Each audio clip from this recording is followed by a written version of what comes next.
muito importante porque essa reunião hoje aqui, como eu sempre falo, para você juntar pessoas para fazer um show, é bastante simples, entendeu? Só que quando você se reúne para falar de cultura, para você debater problemas sociais, falar sobre política, é um pouco mais complexo. E isso me faz lembrar de quando eu estava começando a escrever o livro, que justamente isso era algo que muita gente me dizia, era um conselho que eu sempre ouvia: não escreve porque a periferia não lê, não escreve porque a periferia não está acostumada com cultura, você vai perder seu tempo. Só que eu sempre imaginei que assim, a periferia vai ler, a periferia vai assistir o filme, a periferia vai se importar a partir do momento que aquele que escreve vem da periferia, a partir do momento que aquele que faz o filme também vive o drama, a partir do momento que a história é parecida. E por isso que eu investi em mais um capítulo da minha vida, além do rap, eu escrevi o livro. E o livro ele veio, mano, de repente preencheu uma lacuna, porque era muito fácil chegar e apontar o Eduardo como terrorista, porque a letra era violenta, porque o discurso era contundente, porque era áspero. Só que o livro era a minha chance de mostrar através de dados, através de mais informação, além da letra, que tudo aquilo que eu falo é baseado em informação, não é baseado em achismo. Aquele cara que critica você quando você aponta os problemas sociais, ele está se baseando em fantasia e ficção. Você, para escrever sobre a violência, você tem que estar fundamentado naquilo que acontece. E o livro deu essa oportunidade. O livro foi algo que surgiu na minha vida de uma forma inusitada, porque toda mão que eu terminava de escrever um rap, sempre sobrava alguns dados. E esses dados iam ficando numa gaveta até que, acho que todo mundo aqui conhece o Smith, que era back vocal, o loiro. Ele sempre falava: ó, mano, você deveria escrever um livro, porque aí, isso que sobra, de repente, poderia estar completando uma outra obra. No começo eu até pensei, falei, porra, escrever um livro não é fácil, né, mano? Então você vai um passo de cada vez, sem nenhuma intenção de ser mais que ninguém, apenas para usar mais um veículo de comunicação. E aí com o tempo eu consegui entender que dava para escrever. E aí com o tempo eu consegui entender o tamanho, a importância de mais um mecanismo. Porque o rap para mim já é uma ferramenta muito grande de transformação. Porque todo tipo de salvação que eu vi acontecendo na periferia, ela acontece através da cultura de rua. Por mais que venha a propaganda eleitoral, por mais que você tenha a propaganda na televisão que fala sobre o progresso do país, que não sei quantos saíram da miséria, isso é tudo mentira, pelo menos na minha visão. Então tudo aquilo que eu vi de evolução, eu vi através de uma ação não governamental, mas através de uma ação feita por nós mesmos, certo? Então o rap foi ensinando isso pra mim, que a gente era capaz. A gente era capaz não só de produzir música, não só de escrever livro, mas também de se auto-administrar, mas também de chegar no próprio parceiro do lado que está errando, poder dar um conselho, poder tentar mudar a vida. E hoje eu me sinto muito feliz, porque eu tenho o melhor emprego do mundo. O emprego que me dá como salário uma pá de vidas salvas, certo? Muita gente acha que quando você escreve um rap contundente, fala sobre polícia, sobre bandido, você está ali querendo pagar de bandidão, querendo ser aquele que apavora no discurso, e na verdade não, seu propósito é justamente isso, ser um ombro amigo, certo? Seu propósito é justamente isso, preencher aquela lacuna, ser de repente, fazer uma história diferente, porque, mano, todo mundo que vive na periferia sabe o quanto é carente, todo mundo que vive na periferia sabe o quanto é difícil, o quanto a gente é abandonado, o quanto a gente vive num mar de mentiras. E hoje eu me sinto feliz sabendo que eu sou um cara que está ali navegando contra essa corrente. Alguém tem que falar a verdade para a periferia. E eu me sinto muito bem sabendo que eu falo a verdade para a periferia. Certo? Muita gente fala, pô, mas isso é uma campanha? Essa é a minha campanha. Minha campanha é para ver uma periferia digna, para ver uma periferia que sobrevive, para ver uma periferia que se impõe. Certo? Porque eu sempre falo o seguinte, aparece o White Power enforcando o mendigo. Quem atrai isso? Nós atraímos. Sabe por que a gente atrai? Porque nós somos um país onde temos 90% da população, só que a gente não se representa dessa maneira. A gente não busca essa representação no judiciário, na política, no legislativo, nas faculdades. A gente aceita uma cota de 6%, 10% e bate palma. A televisão vende pra gente o menino negro como bandido e a gente aceita. A gente aceita tanto que tem ódio dele. Quantas vezes na televisão a gente não vê o menino sendo preso e muitos de nós, muito favelados, gritando vamos linchar, quer que matar. Só que quando o político vem na periferia, a gente bate palma. É como se viesse um Deus. O cara sobe no palanque, empenha a palavra dele, não cumpre e fica por isso mesmo. Não é nem questão de fiscalizar, porque eu sei do tamanho da despolitização. Muitas vezes você não sabe nem qual que é a atribuição do cargo dele. Certo? Ninguém ensina isso pra gente porque não tem na escola. A política deveria ser uma matéria escolar e isso não existe na escola. Não existe na escola por quê? Porque você tem que ser despolitizado, certo? E aí você não sabe cobrar. Muitos não sabem qual que é a atribuição do prefeito, do governador, do vereador. Tem um caso até bem peculiar que ilustra bem o que eu estou falando. Tem uma pessoa que é lá de São Paulo e tal, da cidade de Sumaré, e era uma pessoa que fazia vários eventos desse tipo aqui e tal, e acabou ganhando uma força política e acabou se elegendo, era vereadora. Entendeu? E muita gente pedia para ela cesta básica, para aumentar o Bolsa Família, pedia para acabar com o fim da violência policial. Então ninguém nem sabia qual que era, o que o vereador deveria fazer, certo? Então é por isso que eu falo, mano, nós precisamos lutar pela politização, pela informação. O que salvou minha vida não foi o rap, foi a informação, foi investir na coisa certa.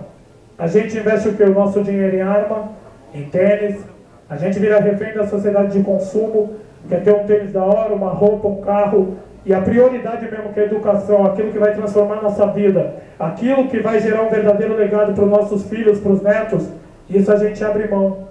Isso a gente abre mão.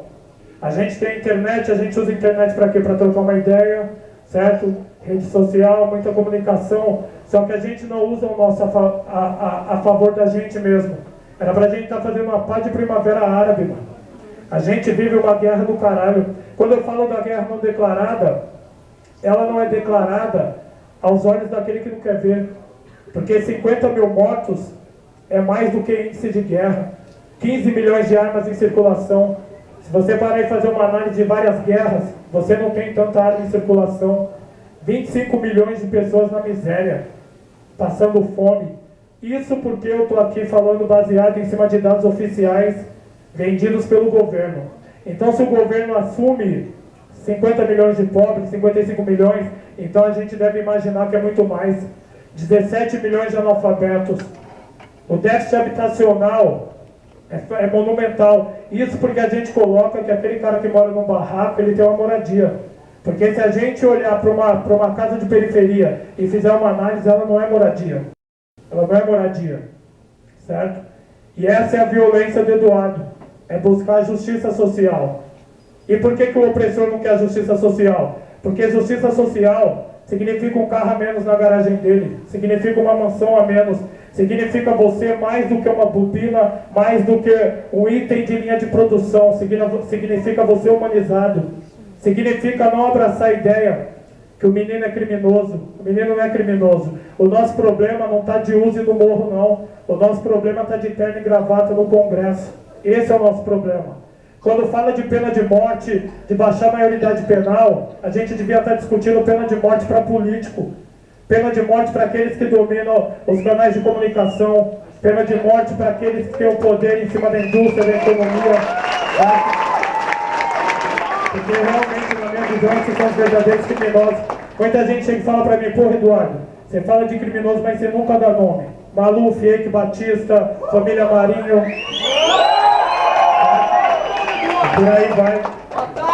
Entendeu? Aí hoje, você como rapper, acaba fazendo um trabalho social, que deveria ser um trabalho na escola. Não é a primeira nem a segunda palestra que eu venho em ambiente escolar. Eu venho fazendo palestra na escola justamente porque o aluno olha para o professor e não acredita nele. Ele entende o professor como inimigo. Mal sabe ele que o professor também é refém de uma lei de diretriz e base, aonde ele não pode sequer se rebelar contra o sistema. E aí eu tenho que ir lá para amenizar o conflito, para intermediar, falar para o aluno, mano, esse mano aqui é da hora. Ele quer o teu bem, essa é a única chance que você tem. Certo? Você tem que focar na coisa certa, investir na coisa certa, e a coisa certa é educação. Tudo passa pela educação, tudo passa pela educação. Então o que nós temos que fazer, mano? Ampliar essa ideia, disseminar essa ideia. Chega de não ser ninguém, de morrer ali, de ser um número de estatística. Nós não somos um número de estatística. A televisão não existe se você não der audiência. Nenhuma empreiteira vai fazer obra se você não estiver lá elegendo político. Político nenhum se elege sem o seu voto, certo? Você, mano, você vai girar todas as rodas da economia. Todas as indústrias estão na nossa mão, certo? Nós não temos papel coadjuvante, não. Nós que mandamos. Se a gente começar a boicotar, nós derrubamos um monte de gente. Quando eu falo parece impossível, mas quando a gente faz uma análise, volta um pouquinho no tempo, a gente vai numa história de uma mulher chamada Rosa Parks, onde ela se recusou a levantar porque o branco queria que ela se levantasse na época da segregação, e ela falou não. E esse ato dela desencadeou os direitos civis para os homens negros dos Estados Unidos, porque através disso começou um boicote nos ônibus de Montgomery, no Alabama, e a partir daí o homem negro viu qual que era a posição verdadeira dele na sociedade. A gente não está enxergando a nossa verdadeira posição. E isso que o rap me deu é muito importante, porque ele me mostrou que nós não somos massa de manobra, não.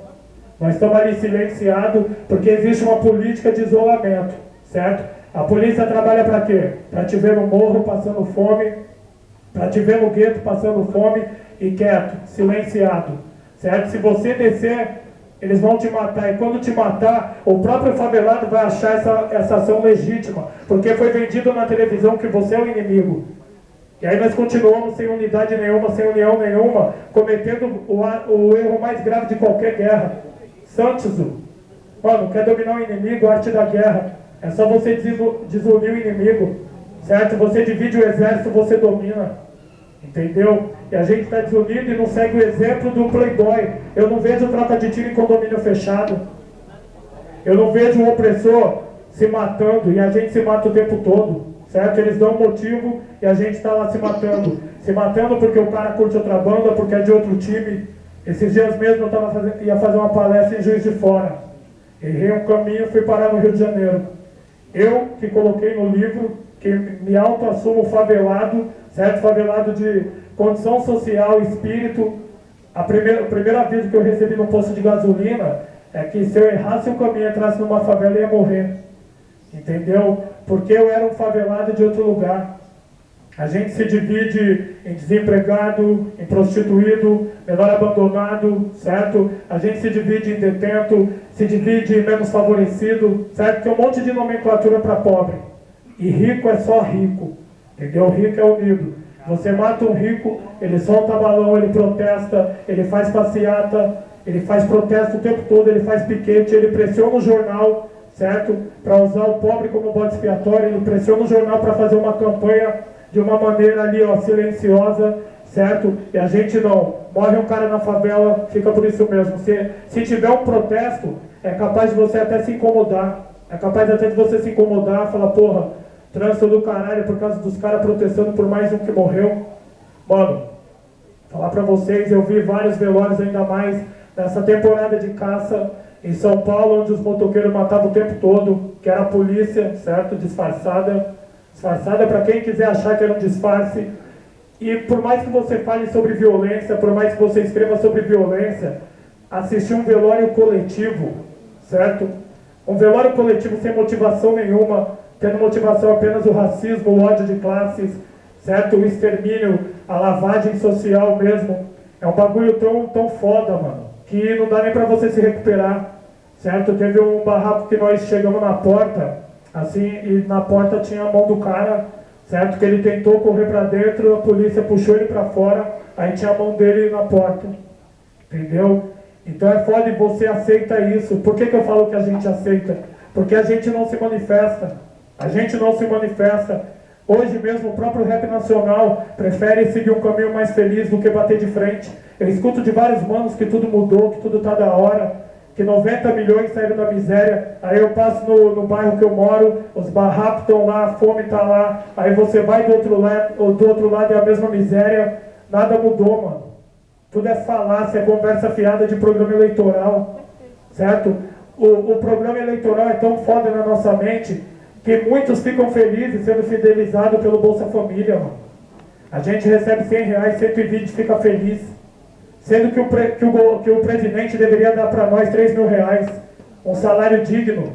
Aquilo que está previsto na Constituição, certo? Alimentação, direito universal, R$100 não dá nem para você comer um prato de comida por dia. E muitos estão felizes, certo? Porque parece que tinha um homem do povo. Só que será que é o homem do povo? Quando a gente faz uma análise do governo de esquerda que está na atualidade, é só a gente fazer as contas. 50 mil mortes por ano, mano. Dá 500 mil mortes em 10 anos de governo. O que mudou? O que é diferente dos anteriores? Tem nada de diferente. É por isso que está na hora da gente ter nosso partido político. E quando eu falo partido político, não é um partido não. Não é um partido político. Quando eu falo de partido político, eu estou falando de vários partidos políticos, não é se adaptar a um sistema. Por que o sistema tem que ser do opressor e a gente com um partido político se adaptar? A gente representa 90% da sociedade, mano. A gente tem que pedir não, exigir 90% na faculdade. A gente tem que exigir faculdade na periferia. A gente não tem que pedir nenhuma esmola. A gente tem que exigir, mano, que o cara que estuda na escola particular seja obrigado a estudar na universidade particular. Se ele tem dinheiro, por que ele vai ficar com o nosso cargo? A gente vive dentro de uma competição desigual. Enquanto o playboy está lá estudando, enquanto ele está comendo do bom e do melhor, eu estou roubando, eu estou lá me matando, estou trabalhando e depois eu vou disputar a vaga na universidade com esse próprio humano. Não tem como ganhar. Aí você olha as faculdades, onde tem cotas, aí está lá. Fora negros, fora macacos cotistas, certo? A moça leu aqui a minha música e tal, que eu fiz para a menina lá em São Paulo, certo? E é o que estava justamente escrito dentro de uma universidade. Olha o tamanho da inversão de valores. Quem é o invasor? Quem é o criminoso? Você, homem negro, que vem de um processo histórico criminoso, certo? Que te excluiu o tempo todo, ou playboy? Dentro de uma rede de privilégio, certo? Que vem desde a libertação da colonização criminosa, dos amigos da corte, das capitanias hereditárias, de uma libertação fictícia, e ele vem herdando facilidade até descambar dentro de uma universidade. Quem é o criminoso? Quem é o criminoso? Outro dia eu estava falando para uns caras que ele falou, mano, é o seguinte, eu acho que está errado mesmo a cota. Eu falei, mano, se tivesse um diploma recebido dentro de tamanha facilidade, dentro de tamanha facilitação, de tamanha sabotagem com o homem da periferia, eu teria vergonha, certo? Porque eu acho que você tem que ter um diploma se você fizer jus, não dentro de uma competição desigual, certo? E é por isso que eu luto por uma escola decente, uma escola que não embranqueça o aluno, que não embranqueça a mentalidade, que conte a verdade. Quer mudar? Qualquer professor é só falar a verdade. Falar, ó, essa história aqui é mentirosa.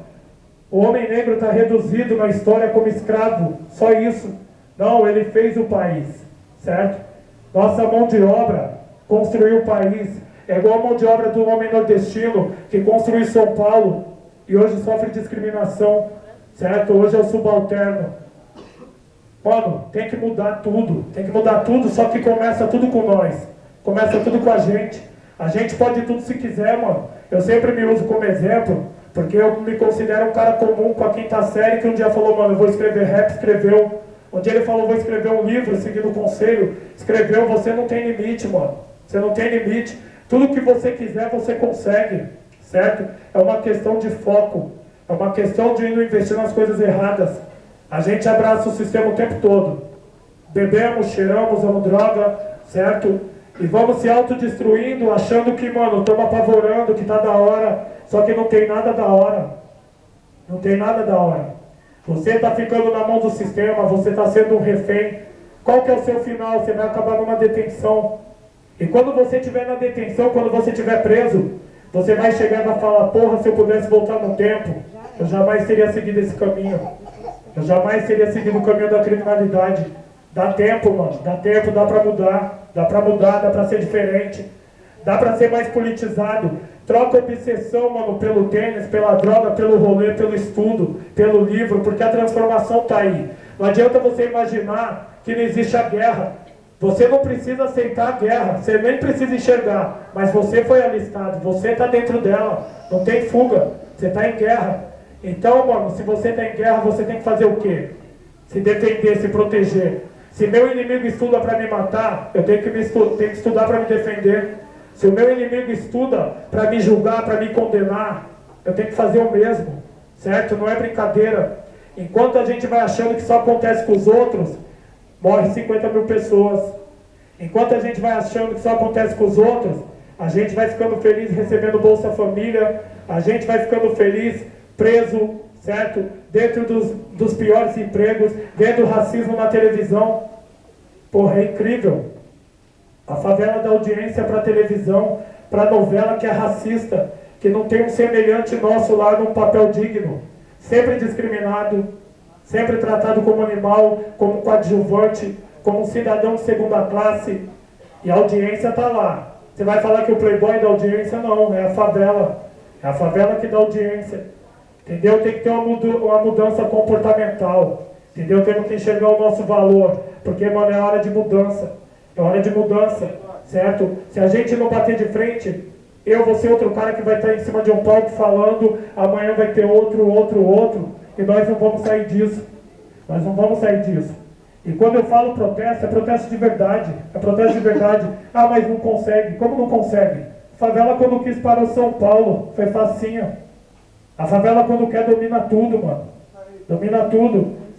O crime organizado, certo? Se podemos chamar assim, mostrou que quando quer a gente domina. Se a gente tem, mano, vocação para administrar biqueira, se a gente consegue administrar a biqueira, a gente consegue administrar a economia também. A gente consegue, porque tudo passa pela nossa mão, certo? Temos que canalizar nossa inteligência para usar nas coisas certas. Usar nas coisas certas. Sua vida é muito, mano, para você perder por causa de um tênis, certo? Sua liberdade é muito, muito valiosa para você trocar por algo que, mano, nem vai mudar a tua vida. Pelo dinheiro do rolê, por uma camisa, por um carro, certo? Se valorize, parceiro. Você tem que se valorizar. Você é muito mais do que isso, certo?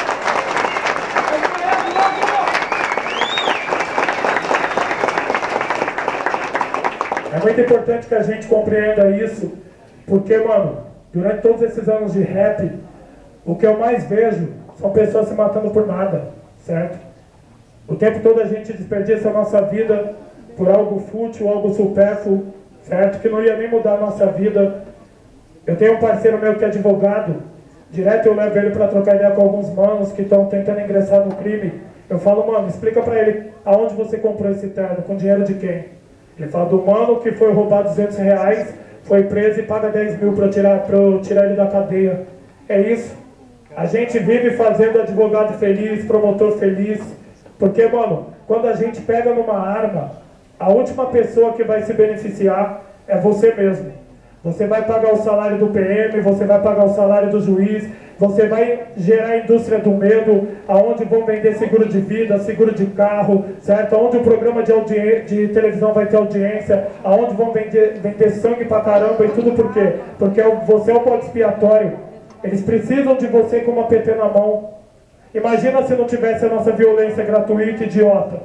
Como que o cara subia num palanque pra chavecar a população? Como que ele subia num palanque para fazer promessas sobre melhoria social, sobre segurança pública, se a gente tivesse quietinho?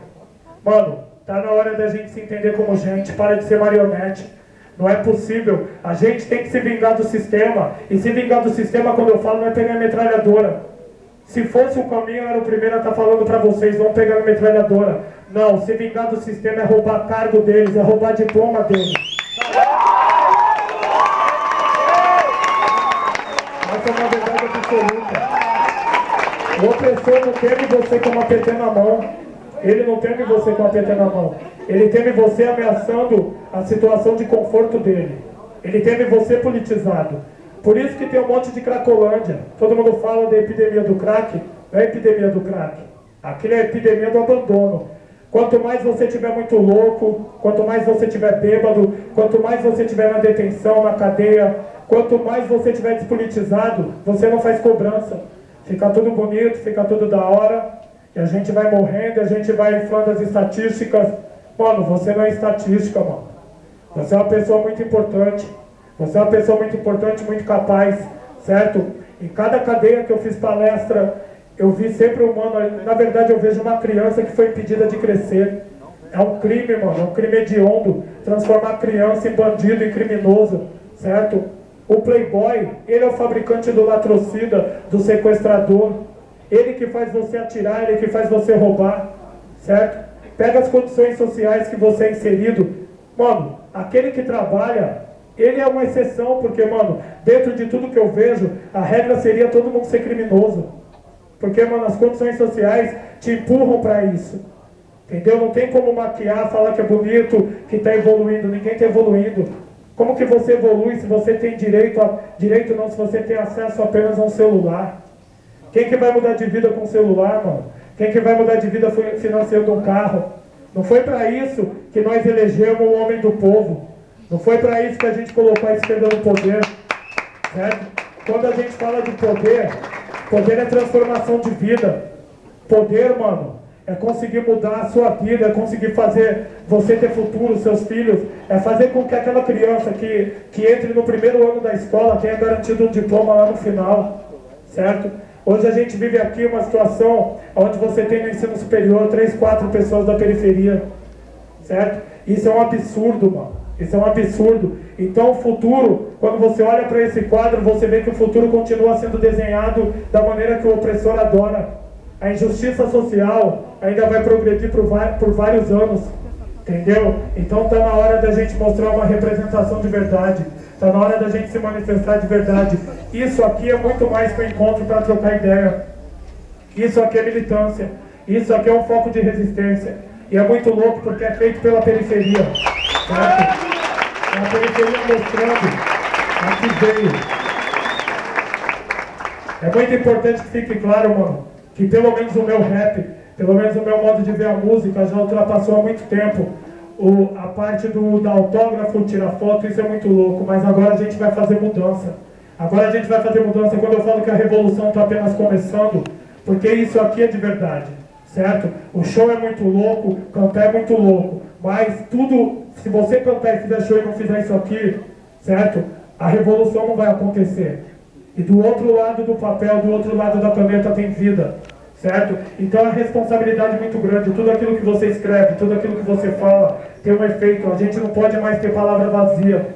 Eu falo muito do rap porque, mano, o rap é um veículo de comunicação enorme, é uma ferramenta que dá um resultado fenomenal. Hoje é a única ferramenta que consegue salvar vidas, que consegue esclarecer, que consegue fazer o humano um pouco mais politizado, que consegue fazer o humano ter um pouco de consciência social. Então a gente não pode destruir esse mecanismo, não pode prostituir esse mecanismo. O opressor roubou tudo que ele queria da favela. Vai roubar nossa ideologia, vai roubar o nosso rap também.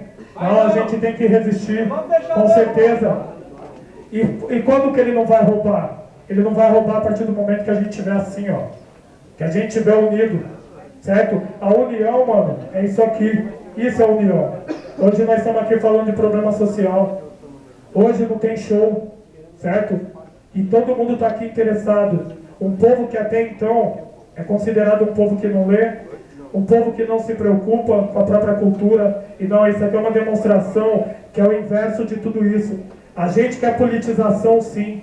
A gente quer o poder, sim. A gente quer o poder de verdade. E quando eu falo poder, não é um poder de opressão, certo? Por mim não teria capitalismo. Mas infelizmente ainda é um sonho muito distante. Então a gente precisa humanizar esse capitalismo, adaptar a nossa verdade, certo? A gente precisa de líderes que sejam representantes fiéis e verdadeiros. Hoje você não tem nenhum representante da periferia, hoje você não tem nenhum partido político da favela, hoje você só tem um partido no poder, o BOY, o partido do boy. Todos os partidos para mim são um só, é o boy contra o favelado, certo? Não tem uma representação legítima, mano. Aí vamos fazer uma análise. Se é uma representação legítima, quem vai defender teu interesse? A gente vê isso o tempo todo em vários ambientes. Chega o cara baleado no hospital, não tem um médico que veio da favela, não tem uma pessoa que veio da periferia. A gente sabe muito bem qual que é o final. Eu já assisti vários e vários julgamentos. Já assisti julgamento de homicídio, julgamento de crime patrimonial, é sem chance. Quando tem um favelado sendo julgado, ele vai ser condenado. E ele vai ser condenado por quê? Porque o juiz é playboy, porque o promotor também é, porque o advogado não veio da periferia. Ninguém está interessado em defender ele genuinamente. Ninguém está interessado em fazer com que ele tenha uma justiça de verdade, certo? Então, se a gente não tiver uma representação em todos os setores, jamais nós vamos conseguir se impor, jamais nós vamos ter uma defesa dos nossos próprios interesses.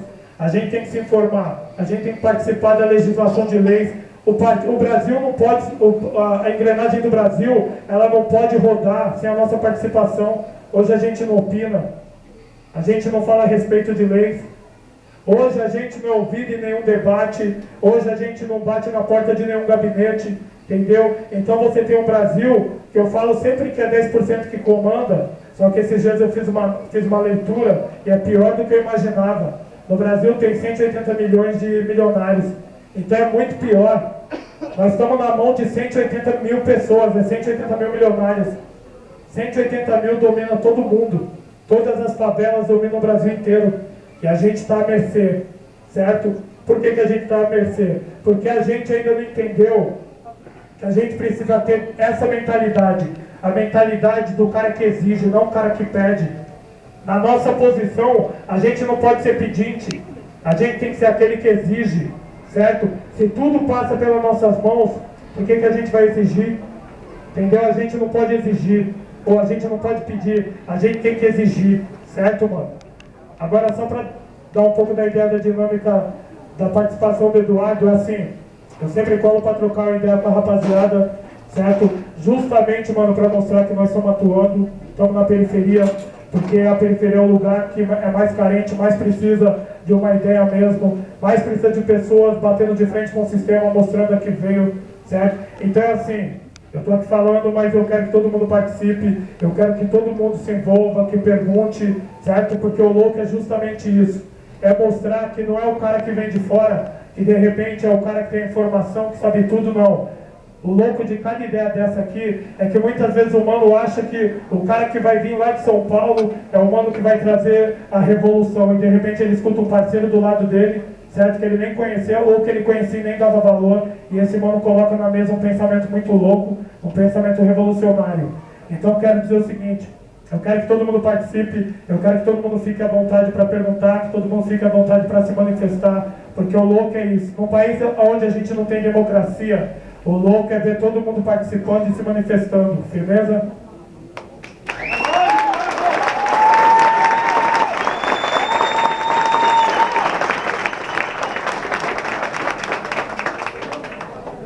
Inclusive eu vou sentar aqui agora, porque agora a conversa vai ficar longa. Eduardo, a pergunta é a seguinte, mano. A gente convive aqui em Brasília muito perto dos poderes, certo?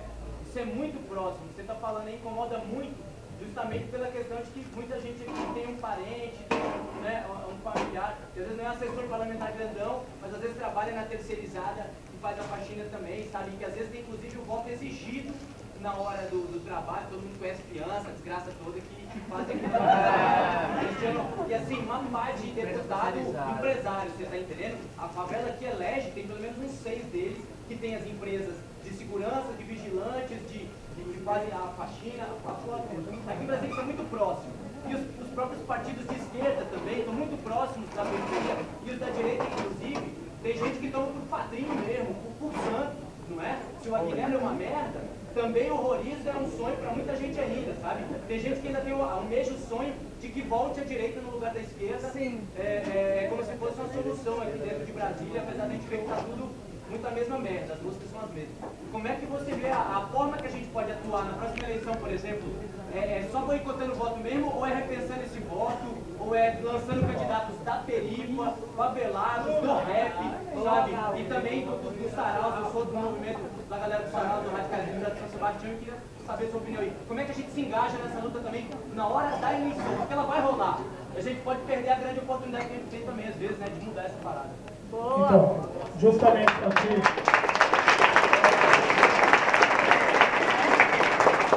justamente isso aqui é um trabalho de base para que a gente levante a importância da política.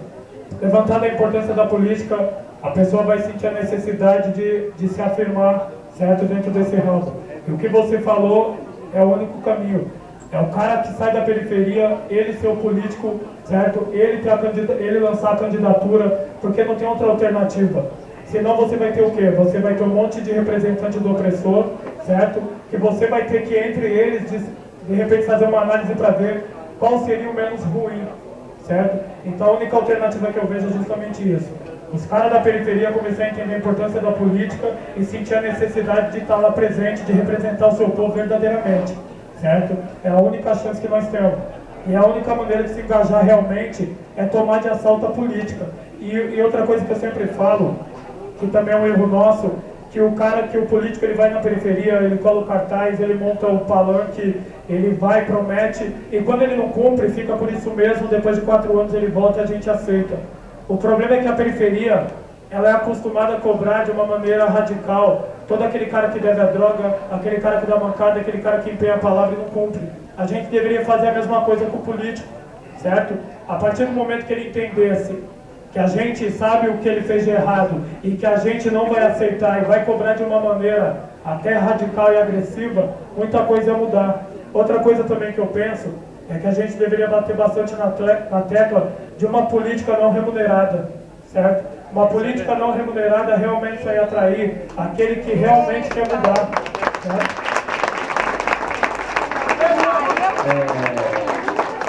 Só uma coisa aqui, gente, quem for fazer as perguntas, a gente não tem um microfone sem fio para ir a todo mundo, então quem quiser fazer as perguntas, por favor, cheguem mais perto para fazer no microfone para que todo mundo possa falar.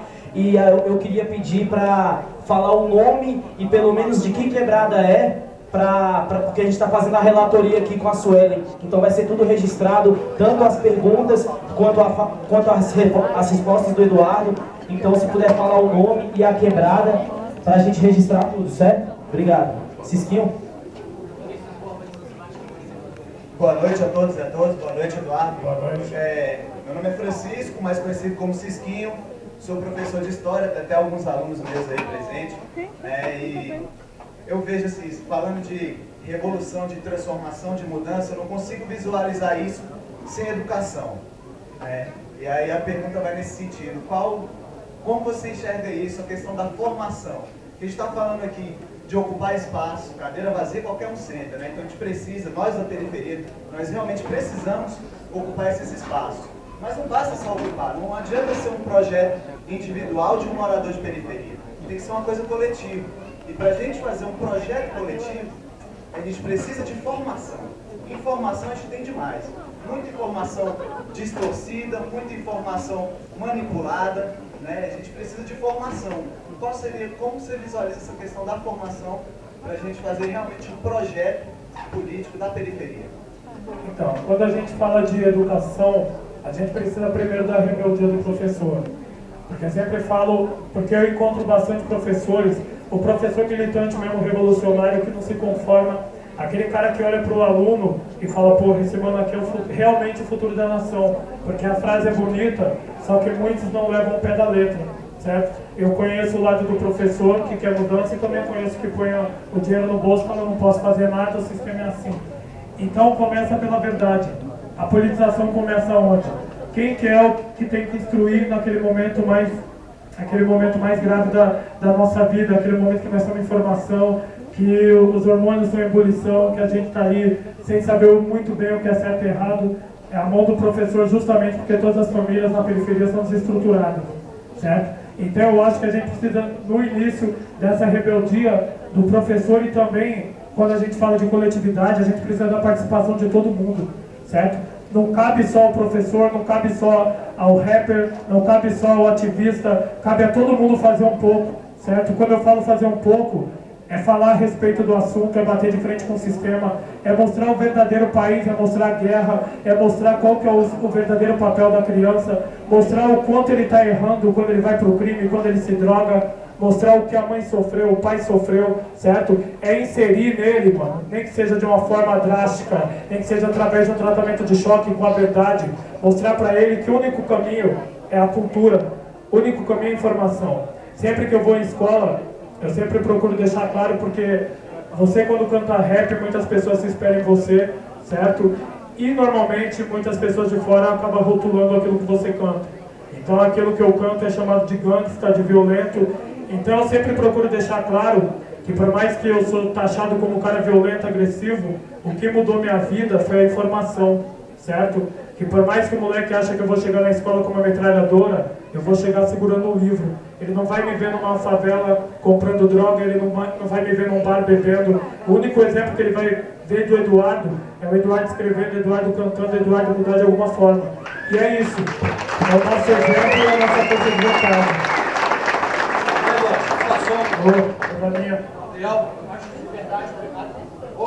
Tenho um testemunho pra contar pra todo mundo aí, ó. Eu me inspirei muito nas músicas desse cara aqui, meu. Desde 9 anos de idade eu escuto Facção Central, assim, ó. Pra mim é o melhor grupo de rap assim, do Brasil. Pra mim não existe melhor grupo de rap do que Facção Central. Eu tô pagando mal, tá ligado? Mas eu acho só. Você vai tirar a moral mesmo, só. O que eu passei, eu nem passou, tá ligado? Eu fui usuário de crack, eu fui viciado, fui vagabundo, fiquei preso 3 meses no presídio. E se não fosse pelo rap, mano. Se não fosse pela ideologia que você passa, pelas mensagens que você passa, porque isso que você fala, mano, é a realidade pura, mano. Não tem nada a ver com apologia ao crime. Todo mundo diz que é apologia ao crime, sem apologia à vida, mano.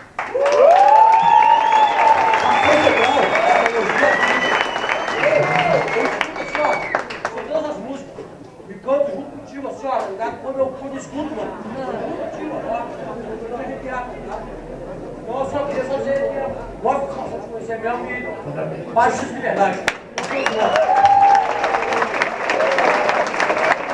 É muito importante, porque é o seguinte, toda palestra, se a gente for parar para falar para todos os manos, sobe aqui e dá um testemunho, eu até brinco que ficaria até tipo uma igreja, porque o rap salva tantas vidas, mano, que se a gente para aqui só para os manos subir para dar o testemunho, a palestra teria só essa conotação.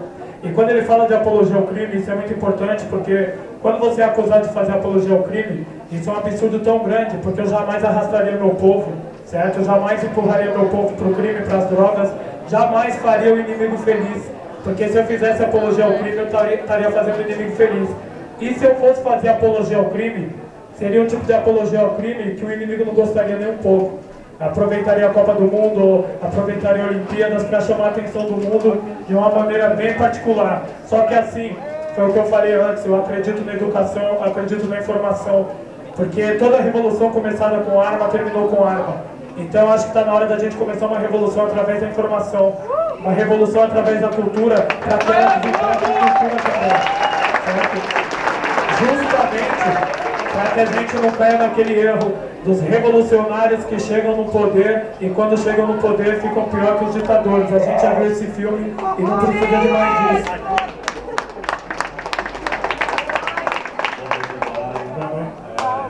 Chamo Júlio, moro aqui em Samambaia, sou professor, como o colega falou anteriormente, sou professor de filosofia. Durante a leitura do livro eu percebi que ele é bem sistematizado, né? Ou seja, você aponta, além das causas da guerra, você aponta funções, né? Atribuições nessa guerra. Então, tem a função do playboy, tem a função do policial, tem a função do cidadão na condição de alienado, enfim. Então, aí você fala da saúde, educação, etc. Então, o livro é bem sistematizado, né? O que deixa ele mais coerente, mais fundamentado. Então, acredito que se um policial, por mais improvável que seja, ler o seu livro, provavelmente ele vai questioná-lo sobre a parte que você fala da polícia. Ou um profissional da saúde vai questioná-lo sobre a parte que você fala da saúde e assim sucessivamente. Possibilidades, né? Então, como eu trabalho na educação, eu vou fazer um questionamento sobre a parte que você fala da educação. Porque qualquer educador, por menos sensato que ele seja, ele percebe de cara que a educação no Brasil, ela não é emancipatória, ela é apenas mais um instrumento de dominação, né? A gente saiu de um regime militar há pouco tempo, se você olhar por uma perspectiva histórica, é pouco tempo. Então a gente ainda tem resquícios desse regime militar. A própria rota em São Paulo é um exemplo disso. E com a educação não é diferente, né, mano? Durante o regime militar, disciplinas como filosofia, sociologia foram retiradas do currículo, história se tornou uma disciplina totalmente tendenciosa e até o governo FHC, o projeto que tornava obrigatório o ensino dessas disciplinas era vetado, né? Então, a educação ela é alienadora, ela não é emancipatória. E eu queria saber se, na sua opinião, a culpa disso tudo é do profissional da educação, no caso o professor, ou a culpa é do Estado, do sistema como um todo? Obrigado.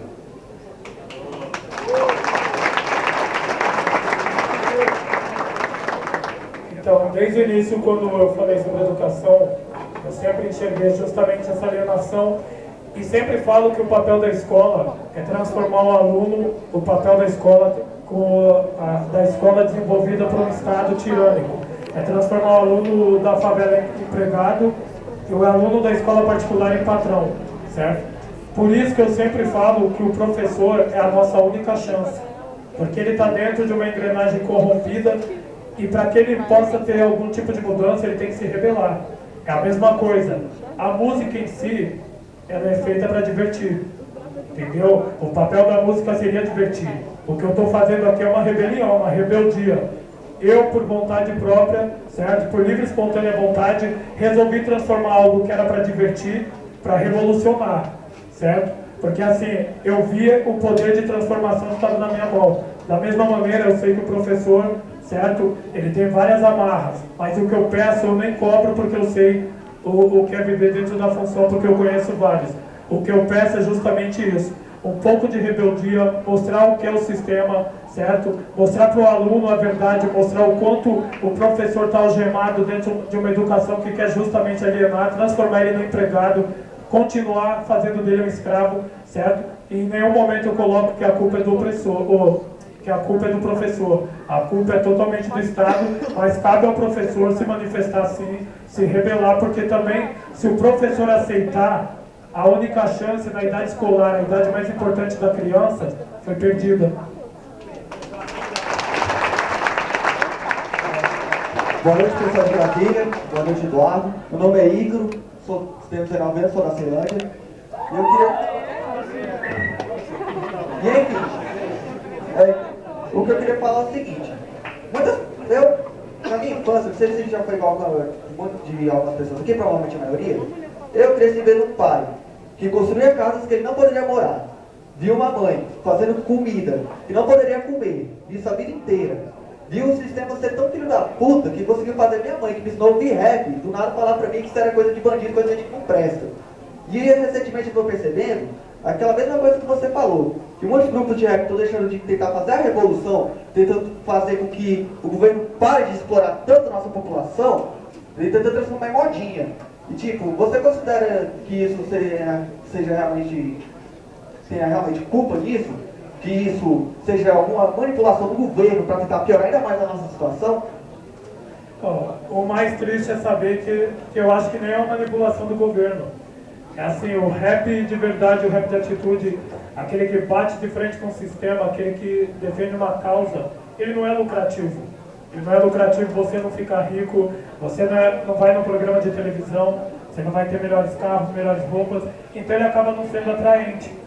O problema é que quando você abre mão desse verdadeiro rap, você acaba indo para um outro caminho, que na verdade eu luto pela liberdade de expressão de todas as pessoas, só que você tem que ter alguns tipos de critério. Você não pode chegar, subir no palco e desmentir todo o trabalho que é feito pelo rap nacional há muitos e muitos anos. Não é de hoje que o rap nacional vem salvando vidas, vem transformando a periferia, vem incluindo personagens históricos que até então a favela nem tinha ouvido falar. Quem trouxe Malcolm X, Martin Luther King, certo, para popularidade nas periferias foi o rap nacional, certo? O rap nacional trouxe autoestima, o rap nacional nos fez enxergar como gente, trouxe até um pouco de união, fez a gente pensar como movimento, certo? E hoje a gente vê umas pessoas indo na contramão de tudo isso. Então você tem que ter esse critério, pensar a respeito, porque de repente você está jogando contra você mesmo e ajudando o inimigo. E é como eu falei, o pior de tudo isso é que o inimigo nem pediu. O inimigo não veio e falou, ó, mano, faz um rap falando de alegria pra ficar tudo da hora, pra sociedade não enxergar, pro favelado não enxergar o que tá acontecendo ao palmo do nariz dele. Foi a maioria dos rappers que resolveu seguir por esse caminho.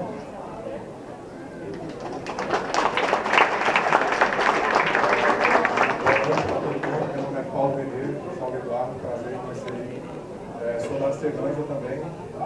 Eu queria só deixar um comentário, não tem nenhuma pergunta, porque eu não consegui formular a pergunta. Mas assim, acho que esse momento aqui é o momento, é o ideal, né, que a cultura está precisando, que é a ideologia. Como você falou, eu também faço rap, né, a gente tenta ir nesse corre, mas você cantar, você fazer um movimento não é tão forte como você influenciar na vida de uma pessoa. Hoje eu estudo também, né, para ser professor, para entrar no ramo da educação, porque eu vejo esse objetivo. Né, quando você consegue entrar na mente de uma criança, mostrar para ela a realidade, mostrar para ela que ela é capaz, além de tudo que o sistema mostra, né, que a gente vai chegar só a um patamar, vai terminar o ensino médio, no máximo uma faculdade ali, e vai ficar por aquilo mesmo. Então, esse movimento aqui influencia e vai fazer diferença. Então, assim, que não fique só nisso aqui, né, porque o sentimento que aqui agora pulsa é que, pô, vamos dominar o mundo, vamos fazer acontecer. Então, vamos voltar para render mesmo. A gente que é aqui vizinho dos comédia, né, que estão atribulando aí o país, a gente é vizinho deles. Então isso é mais constrangedor ainda, porque a gente assiste de perto e muitas vezes não faz nada. Né, um dado que eu apurei, não sei se é verdade, foi o evento de futebol que rolou agora há pouco. A gente sabe com dados que foram desviados não sei quantos, né, bilhões aí, sei lá, de um projeto. E acaba que muito mais pessoas foram prestigiar o resultado dessa roubalheira. Então não houve um boicote, né, que era a mesma ideia que eu estava pensando, pô, a gente tem que começar a boicotar essas paradas. Então eu acredito que esse movimento vai causar um estrondo no Brasil e nós estamos aí daquele jeito, é tudo nosso. É muito importante a ideia dele, porque toda quebrada que você cola para trocar uma ideia, o que mais chama atenção é justamente isso. Independente do português se é correto, se a colocação das palavras é bonita e tal, mas todo mundo tem um pouco de consciência social. Todo mundo sabe o que acontece, todo mundo sabe o quanto vive na miséria, sabe o quanto a miséria é fabricada, sabe o quanto a polícia é violenta, sabe o quanto existe um sistema pronto para matar, pronto para encarcerar, pronto para silenciar, pronto para escravizar. O que está faltando é justamente a comunicação. É o cara de São Paulo se comunicar com o cara do Distrito Federal, certo? E no Brasil inteiro, porque eu fui em Minas, era uma plateia desse porte, todos com a mesma mentalidade. Em Juiz de Fora, no Nordeste, todo lugar é a mesma coisa. Então é assim, a gente tem um monte de foco de resistência, só que esses focos de resistência não estão se comunicando. Entendeu? Então hoje a falha é justamente na comunicação, e nós estamos justamente na era da comunicação. Então é questão de usar essa ferramenta tão importante como é a internet, para começar a se comunicar realmente, e começar a se comunicar com uma causa, com motivo, certo? Com propósito de mudar. Eu sempre falo que se a revolução começar, uma revolução verdadeira, de tomar as ruas, de fazer piquete, passeata, ela começa em Brasília justamente porque o que você falou. Eles estão aqui, são seres humanos, entre aspas. Quando eu falo seres humanos é que são passíveis de morte. Então eles têm medo, entendeu? Se enquadrar 1, 2, 3, enquadra um dia, enquadra 2, uma hora eles vão entender, uma hora eles vão temer. Quando eles enxergar que o povo cansou, que o povo não quer mais ser refém, que o povo não quer mais passar fome, que o povo não quer morar em barraco, que o povo não quer mais esmola, é a hora que eles vão ter a consciência que ou muda ou sai fora. Aí a política começa a não ser atraente para mais ninguém. A partir do momento que ela gera aquele receio de perder a própria vida, certo? Porque assim, na periferia a gente mata por tão pouco, a gente ameaça por tão pouco, a gente se agride por tão pouco, e quem faz tanto contra a gente passa batido e vive feliz. A gente tem que mudar isso, sim.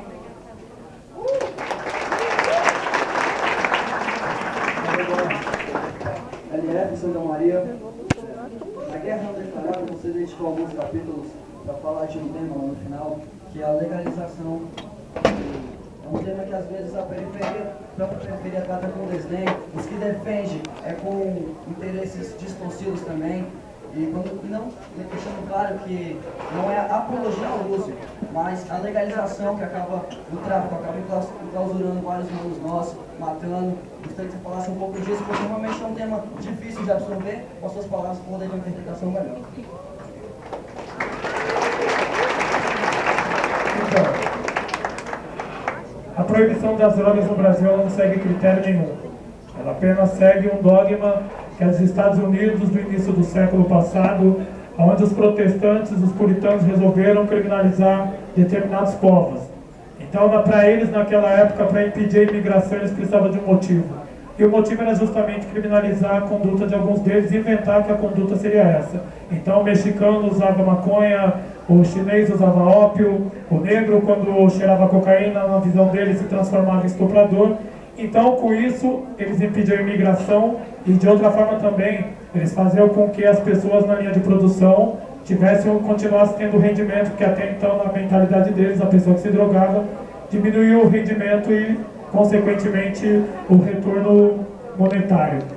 Então foi essa proibição que o Brasil abraçou sem nenhum critério, sem nenhuma pesquisa, sem analisar se seria adequado, certo, para os nossos parâmetros, sem analisar o quanto seria catastrófico para o Brasil, foi aceito dessa forma. Então hoje você tem um país extremamente tabagista, um país extremamente alcoólatra, que proíbe o baseado, que é muito menos prejudicial, certo?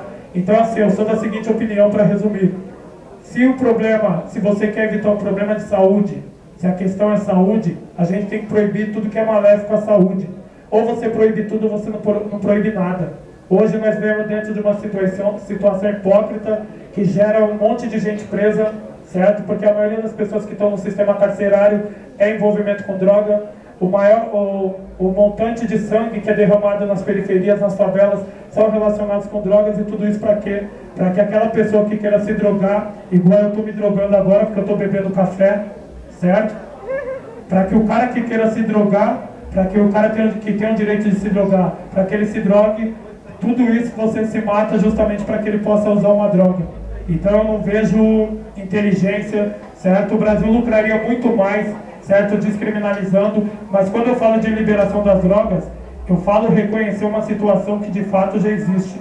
Eu não falo liberar as drogas e entregar tudo para o inimigo, não. Aqui, a periferia trabalha na distribuição da droga, ela tem que continuar trabalhando. Não é dar para o inimigo, porque quando se discute a legalização, se fala muito de como o inimigo ficaria com a legalização, como ele administraria tudo, e todo mundo esquece do favelado. Então a minha visão de legalização no livro é justamente isso, é simplesmente reconhecer uma situação que já existe, certo?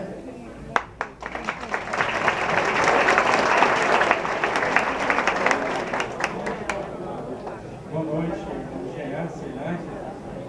Me toca muito com a educação, eu acho que é importante, acho uma das ferramentas importantes da ação social, a educação de transformação, e aqui no DF a gente está passando a universidade pública daqui está se expandindo para a cidade satélite.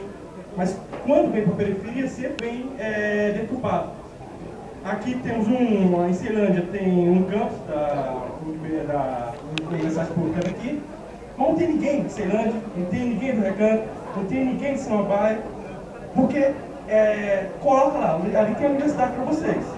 Agora vocês se viram para entrar. E se reclamar muito que está entrando, eu posso tirar a nota daqui. Não reclamando muito não.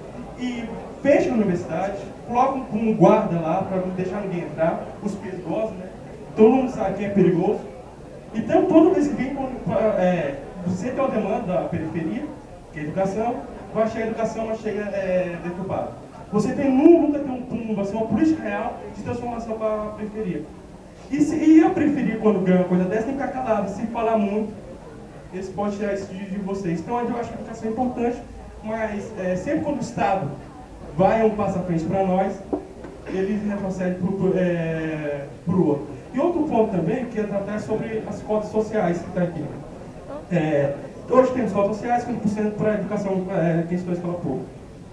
No vestibular que ia ter as cotas sociais, eu não me sério aqui, antes todos os estudantes que estudavam em escola pública, aqueles que se formaram em escola pública e ensino médio, podiam fazer um vestibular gratuito.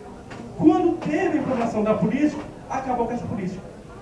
Você ia ter que pagar. Se você não tiver R$120, você está fora. Isso já é o Bolsa para a Família do cara. Então, toda vez que tem essa política, é um retrocesso. Então, sempre a gente acha chegar lá e sempre tem uma barreira na nossa frente.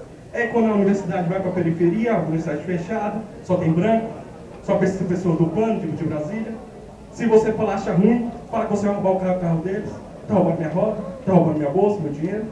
É sempre assim. É isso que eu falo. Na verdade, não existe uma política de educação, de inclusão. Toda política hoje é uma política eleitoreira. Entendeu? Então, A gente tem esse processo de exclusão para transformar o que a gente estava falando um pouco mais atrás, a criança no empregado. Então você tem até o prédio, eles podem até construir o prédio, só que não vão deixar você entrar dentro desse prédio. E quando a gente fala de educação, é uma educação de verdade.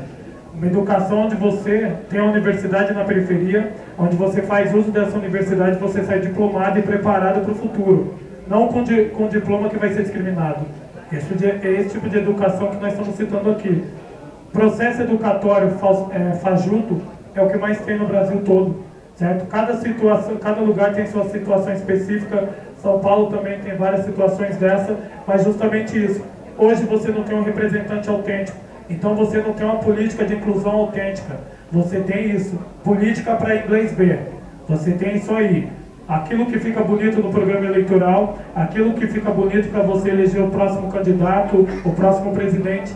Hoje é justamente isso aí. O político trabalha dentro da mentalidade do cara da favela. Ele espera o que é uma universidade na periferia, então constrói. Ele espera o que é uma cota, então dá um pouco de cota para ele. Ele quer um Bolsa Família, dá para ele. O que eles querem é o quê? Justamente fidelizar o povo, para que em cada eleição o povo esteja lá como gado, votando em cada candidato que os caras apontar. Então é por isso que o que você falou acontece. Porque não existe justamente isso aí. Alguém lutando por nós, alguém querendo ver você realmente informado.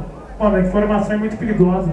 Todo mundo informado sai quebrando tudo, sai botando fogo em tudo, sai saqueando tudo. Acontece o que aconteceu esses dias lá pelo aumento dos ônibus.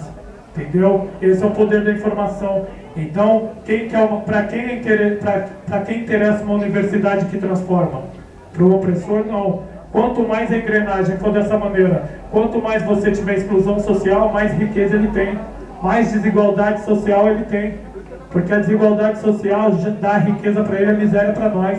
Entendeu? A nossa miséria é feita da riqueza dele e vice-versa. Então ele precisa justamente disso. Que você seja desinformado para não enxergar isso aí.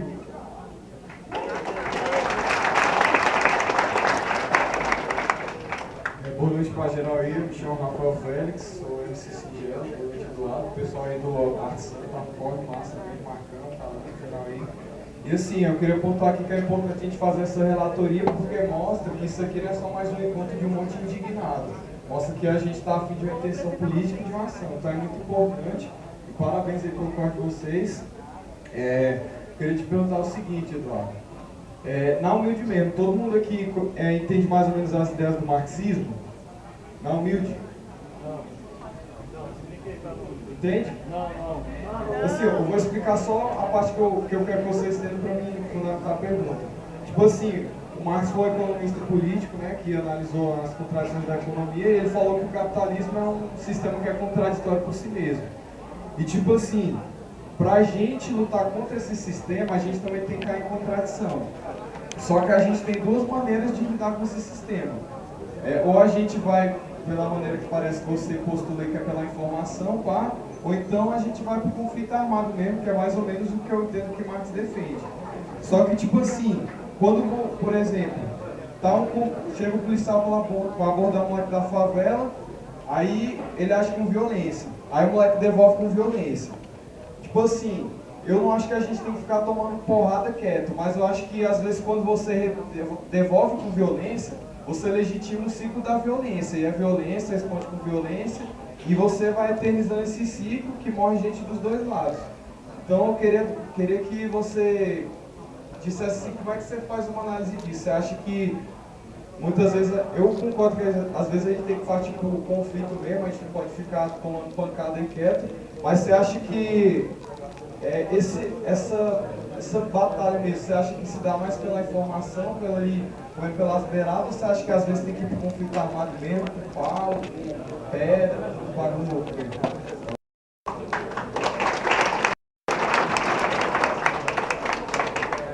Toda a revolução, foi o que eu falei um pouco mais atrás, começada com arma, terminou em arma, entendeu? A informação é o único caminho.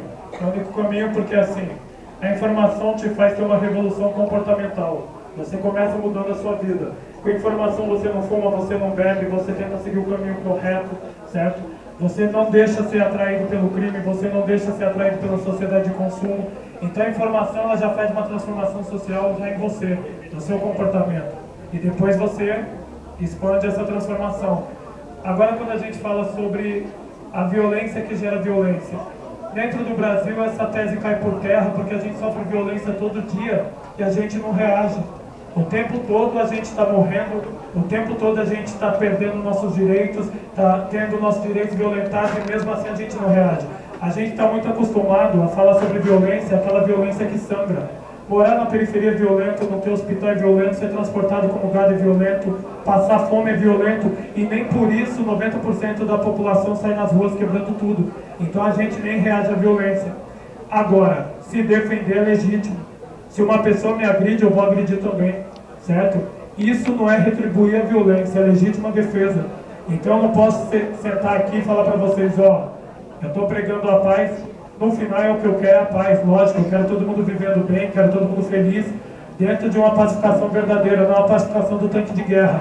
Só que eu não posso chegar aqui e falar, ó, se o inimigo te atacar, você tem que dar bom dia, dar o outro lado, a outra face para ele bater, não. Se o inimigo te atacar, você tem que revidar, certo? Porque essa é a sua legítima defesa. Mas assim, acredito que a única transformação, o único meio de transformação real e durável, certo? É a informação, sim.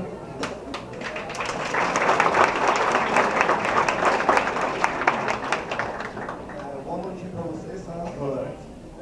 Eu quero agradecer a você que eu me deu esse ponto, liberar, que está tão complicado assim, né, e tal, liberar o espaço, esse espaço, na verdade, agradecer porque realmente é o pouco público, assim, que eles estão uma vez com todo o rap e tal, assim, o diretor, a coordenação, poder ver esse negócio bem bacana aqui e tal, né?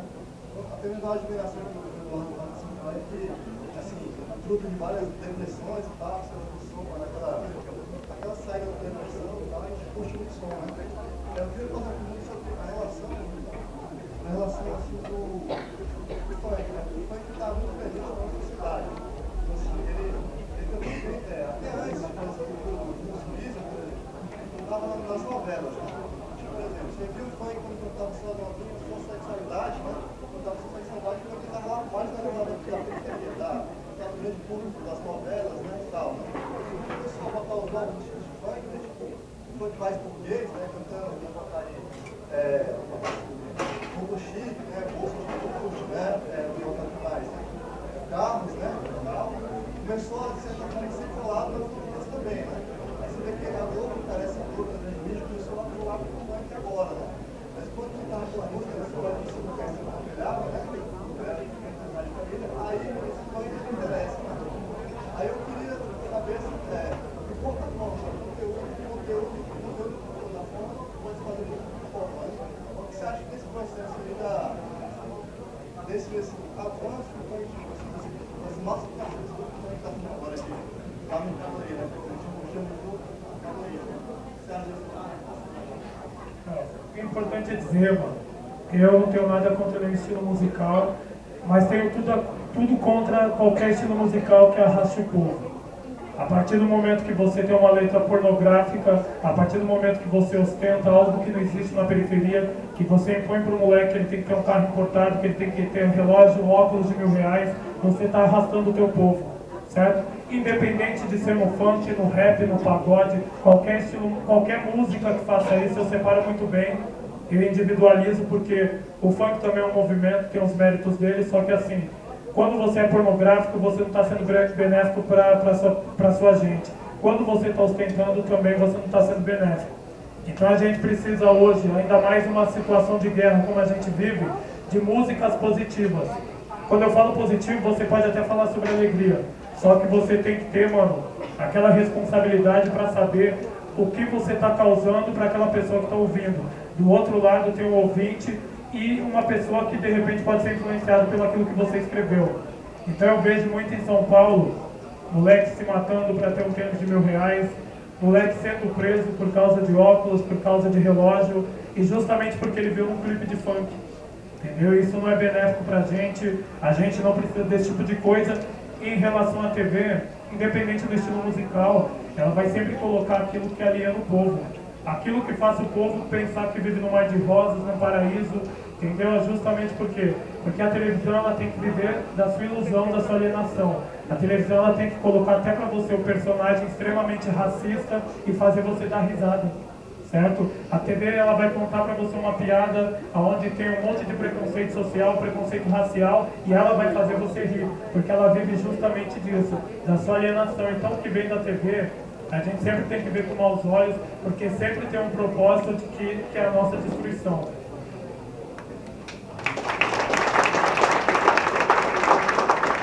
Boa noite, licença. Eu pedir licença aí o pessoal aqui da Samanta. Meu nome é Marília, sou lá de Goiânia. A gente veio aqui para participar, sou uma parceria aí do Marcão aí na movimentação. Sou da Banca Autoras do Fato.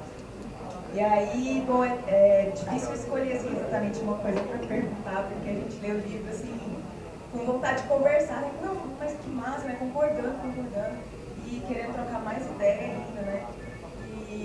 Mas eu queria trocar uma ideia um pouco sobre organização, forma de organização. E quando você fala partido político, me dá uma coisa muito ruim, porque não é que a gente não teve representante do povo no poder, mas quando chega lá, não acontece, né? Por quê? Porque a forma como está organizado o sistema político, ele foi organizado pelos opressores, né? É tipo altamente centralizado, num processo de eleição altamente tosco, que você chega lá, é um pouquinho de gente assim, representando milhões de pessoas, e todas as vezes que teve alguém com intenção realmente revolucionária no poder na América Latina, os ricos soltam os cachorros deles, militar, que toma o poder e acaba com tudo, e vem mais repressão ainda sobre nós.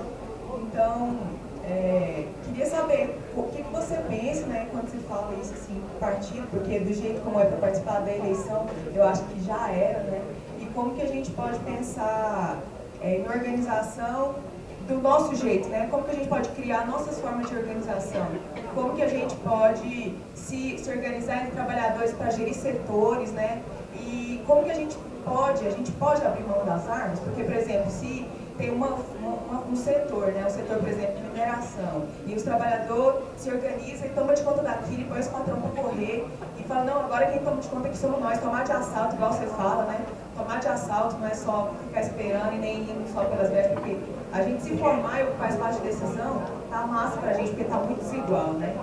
Mas, aos poucos eles minam a gente, eles têm minado a gente, os que sobem lá em cima, com boa intenção, são minados, são corrompidos, compram, fazem a gente virar traidor, fazem os nossos virar traidor, fazem se voltar contra nós, porque é poder, porque envolve dinheiro. Então, como que a gente vai fazer para se garantir dentro de, somos um setor aqui de trabalhador organizado, vamos tomar esse setor aqui, quem vai gerir somos nós, quem vai decidir o que vai fazer, tomar fábrica de carro, vamos decidir, a gente quer esse tanto de carro, né? Vamos questionar tudo mesmo, né? Mas como que a gente faz para avançar isso e que proposta, né, que a gente pode ter? E é mais para abrir também, né, um debate, assim, para trazer o que mais de experiência que a gente tem, né? Porque tem experiências de trabalhadores organizados no mundo todo que tomam fábricas, que tomam coisas que conseguem se organizar, mas ainda tem muito para avançar, né? Para a gente pensar, conseguir entender, na prática também, né? A partir da prática, como que a gente vai conseguir transformar tudo isso aí. Valeu, galera.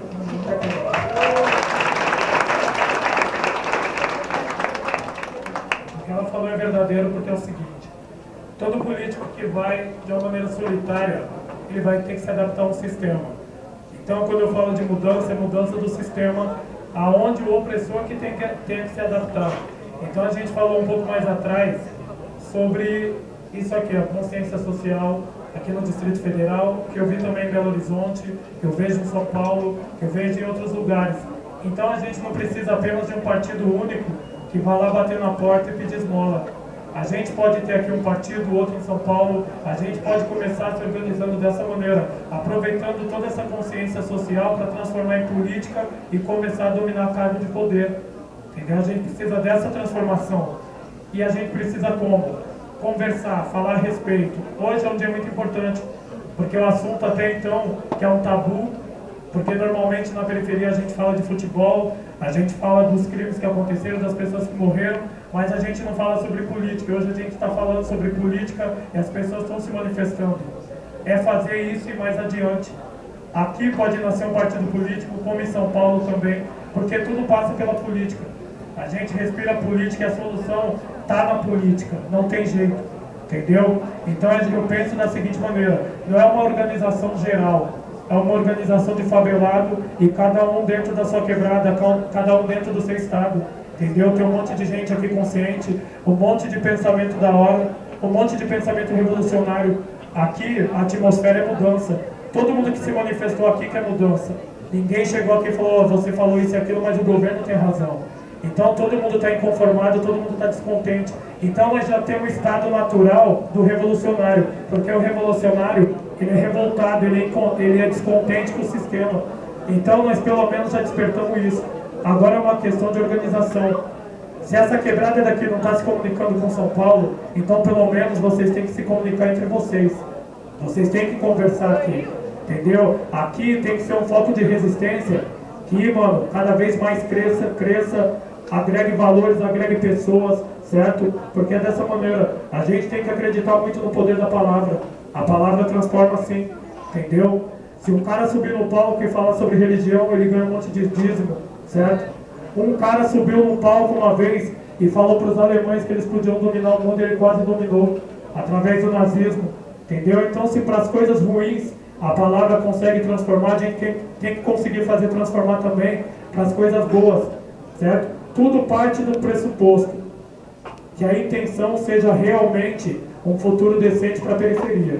O que não pode ter nesse mecanismo, aqueles que pensam de uma forma individual, aqueles que pensam no bolso. Se a gente pensar de uma forma coletiva, querer o bem comum, amor ao próximo, a chance é muito grande dessa organização acontecer, não só aqui como em todas as outras quebradas, e a gente ter uma mudança. Certo? É só parar e pensar. Tudo parte de uma ação, tudo parte de um pensamento. Eu sempre falo que as revoluções, elas até nascem numa mente como a do Che, como a do Gandhi, mas elas são executadas pelas pessoas comuns, certo? Então se a gente acreditar, a gente consegue sim. É só fazer aquela análise do começo quando eu falei. Tudo passa pela nossa mão. O político para se eleger tem que pedir voto pra gente. O programa da televisão para ter audiência tem que pedir voto pra gente, certo? O cara da indústria, para vender o Nike dele, para vender a roupa de sangue dele, precisa vender para o favelado. Então, se tudo passa na nossa mão, eu acho que a gente é o dono da situação. É só uma questão de olhar no espelho e enxergar essa situação, enxergar o nosso real valor e colocar isso em prática.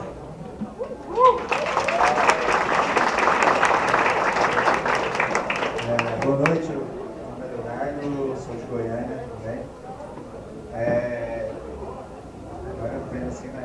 Cada resposta você vai vontade de perguntar outra coisa. Eu tentava se perguntar duas coisas. Sobre isso, né? Quando você fala de ocupar esses cargos, né? Você fala também em cargos assim, dentro da polícia, dentro do exército também,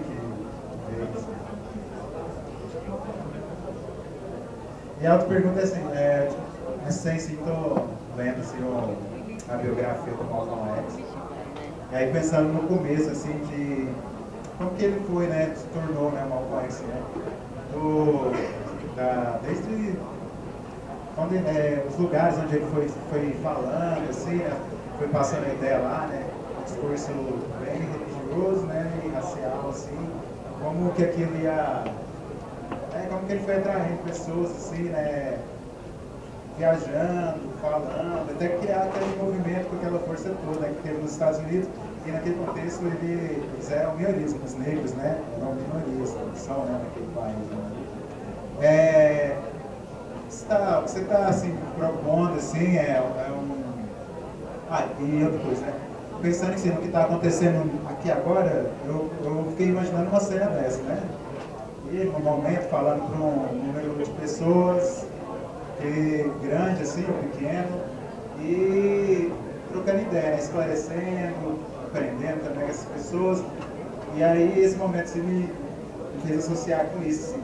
E me perguntar assim, você está propondo um movimento assim, nacional, como vai ter um nome, você está se propondo ser essa pessoa que vai dar esse volta, que vai tentar esclarecer a luz da galera assim, sobre isso, e aqui a gente pensando assim no contexto formulário, né, que a gente é 8%, né, da população, está se propondo a fazer esse papel, se propondo a criar esse movimento, dar um nome para isso, e outra coisa assim, é só para curiosidade também assim, esses dados, assim, essas informações que você pega, assim, principalmente estatístico, há onde para a gente pesquisar, sabe? Em relação aos dados, eu me informo muito em livro, internet, certo? Mas sempre procuro ver a veracidade, me informando em vários livros diferentes, até ter uma certeza, não diria absoluta, mas bem próxima da verdade. Agora é bom que fique claro, por exemplo, quando o Eduardo vem aqui, a minha intenção é justamente suscitar esse momento. É fazer a gente falar a respeito de um assunto que até então não é um assunto comum no nosso dia a dia. A gente fala sobre o futebol, sobre morte, sobre futilidade, a gente não fala sobre problema social, sobre a política. A gente não discute sobre política. Então a minha intenção aqui não é pedir voto, não é me candidatar a nada, certo? Se for no futuro, de repente, se for um caminho, entendeu? Se for algo que eu vou enxergar como algo que eu posso mudar a situação da favela, eu vou ser o primeiro a estar lá. Só que eu não tenho a menor intenção, certo? Eu acho que eu faço a diferença hoje escrevendo livro, escrevendo música, entendeu? Quando a gente fala de organização, eu não estou aqui para ser o cara que vai organizar. Eu sou igual qualquer pessoa aqui trocando ideia e estou dando a minha ideia, entendeu? Eu acho que a gente deve ser organizado, eu acho que a gente deve ser mais politizado, a gente tem que procurar informação, e eu falo isso porque foi a informação que transformou minha vida. Até então eu era outro cara alienado assistindo televisão e achando que um dia ou outro o governo ia mudar minha vida, certo? E acabar com todos os problemas sociais que me afetavam, até que eu comecei a entender a engrenagem do inimigo. Até que eu tive esse choque de realidade e entendi a importância da informação. Então quando eu falo aqui da informação, eu estou dando um testemunho, certo? Do poder que ela tem de transformação, porque ela transformou minha vida. O que nós estamos fazendo aqui é trocar ideia. Se daqui vai partir uma organização, se daqui vai ser um partido político, firmeza. Eu acredito que a gente organizado consegue mudar, porque todas as mudanças favoráveis, ela veio de organização. E tudo veio do quê? De piquete, de passeata, certo? Do povo que disse não. Por exemplo, se os direitos dos presos melhoraram alguma coisa em São Paulo, é porque houve uma rebelião, é porque houve protesto. Se hoje existe um pouco de cota para os negros, para os afrodescendentes, é porque esse povo se rebelou, entendeu? E esse povo não precisou pegar em arma, foi através da informação. Então é isso que eu enxergo. Eu enxergo que a gente organizado, tocando no assunto, se manifestando, batendo de frente, cada um no seu âmbito, cada um na sua correria, entendeu? Eu fazendo através da minha música o tempo todo, através desse tipo de evento, certo? Não deixando o assunto morrer, nós já vamos estar conseguindo alguma mudança. Hoje aqui já é uma prova de mudança. Falaram pra mim, não escreve um livro porque a favela não lê. Hoje eu ainda não cantei nenhuma música. E nós estamos aqui ó, o tempo todo conversando, certo? Eu não me lembro de ter ficado segurando o microfone no Distrito Federal por mais de 1 hora. Nós já devemos estar em 2, certo? Então é muito louco. Isso é transformação, isso é diferente. E o que está acontecendo aqui acontece em todos os lugares que a gente chega, certo? Então é isso, mano. O propósito é mudança. E aqui nós estamos sentando e trocando uma ideia a respeito de como vai ser essa mudança.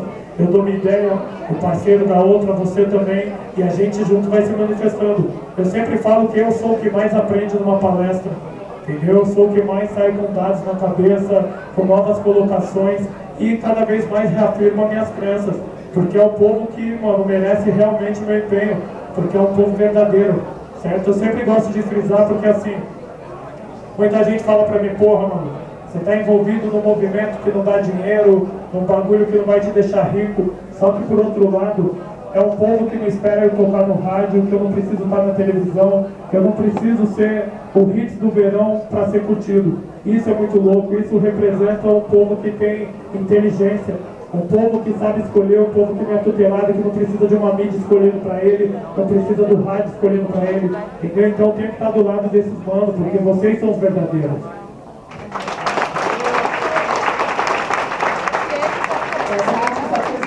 Parabéns aí, movimento lindo, valeu, Samuel. Então, eu sou a Misha, sou da Missão Mulher. Eu acho que, em primeiro lugar, eu quero fazer uma saudação a todas as mulheres que estão aqui presentes. Porque a gente sabe que isso corre dos caras. É feio, assim, a gente sabe que enquanto mulher a gente tem um corre muito maior. né? E com mulheres negras muito maior ainda, né? E eu acho que minha pergunta vai muito no sentido desse pensamento mesmo, de como que esse corre dessas meninas negras, né?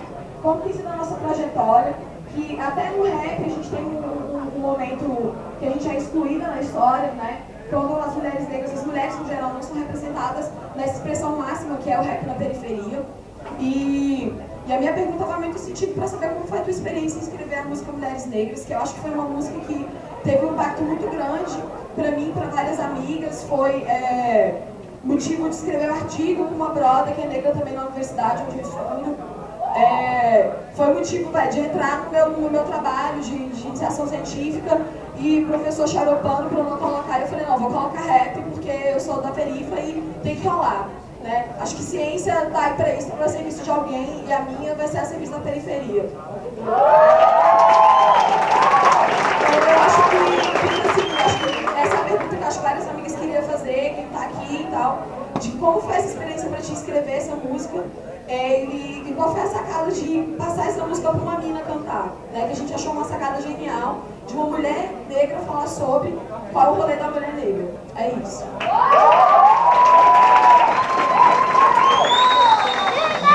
Antes de falar sobre a música, o que ela falou é muito importante, porque hoje a gente está vivendo na periferia uma cultura que é uma cultura que tenta rebaixar a mulher da periferia. E toda a conquista da mulher da periferia, principalmente da mulher negra, que é muito mais discriminada, foi através de luta, certo? Foi através de uma imposição, foi através até da própria violência sofrida.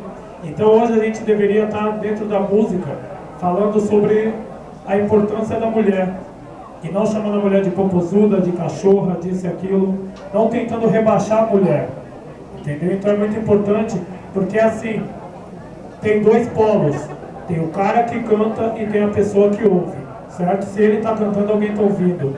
Então cabe à mulher da periferia dizer não, entendeu? Ela não pode admitir esse tipo de coisa, certo? A mulher da periferia ela é honrada, ela é digna, ela não pode aceitar a música que está ali denegrindo a imagem dela, que está rebaixando ela moralmente, certo? Então é isso, isso é o que eu sempre quis dizer. Outra coisa sobre a música foi a seguinte coisa: você vê o tempo todo, pelo menos em São Paulo, eu vejo algumas pessoas que quando vão tentar algum tipo de carreira artística, até no rap mesmo, ela acaba se esbranquiçando, ela acaba se modelando. Então, o tempo todo eu via a Isalu, que é a pessoa que canta a música, nos eventos, o cabelo dela, certo, cabelo afro, em nenhum momento tentando ser esbranquiçada, em nenhum momento tentando se adaptar, o tempo todo querendo mostrar que era da periferia, o tempo todo honrando a negritude dela. Então foi uma pessoa que eu sempre gostei, porque mantinha a postura que tem que ser. Você não tem que se vender, você não tem que se prostituir para receber nada. Você tem que ser o que realmente você é. Se você tem talento, você vai derrubar qualquer porta. Você não precisa se adaptar. Então, surgiu um momento que ela me pediu uma participação, e na época eu estava escrevendo o livro, não tinha como cantar. Então, tinha uma letra que eu sempre pensei em fazer, e não era justamente para ela, entendeu? Era para Fátima, minha esposa, porque ela, como mulher negra, sempre sofreu discriminação, sempre foi seguida no mercado, entendeu? Então a gente sempre falou a respeito desse assunto. E aí quando a Isalu me pediu a música, eu falei, ó, eu vou fazer uma letra pra você dá pra ela, mas essa letra é como se eu estivesse fazendo um presente pra você. Então essa letra retrata muito o que ela sofria, o que a gente conversava sempre em casa sobre a mulher negra e tal, entendeu? Então foi mais ou menos isso aí. Foi uma música que no final ela acabou sendo útil em vários setores, entendeu? E é importante porque você está justamente numa época onde o rap tenta vender uma verdade que não existe, entendeu? E a mulher no rap muitas vezes acaba acreditando nessa verdade, entendeu? E não existe nada mais feio do que uma pessoa querer se esbranquiçar para ser aceito. A gente não... Mano, você tem que ser você. Você tem que ser você, independente de quem você seja, mano. Todo mundo tem seu valor, todo mundo tem seu talento. Você não tem que se adaptar a nada, certo?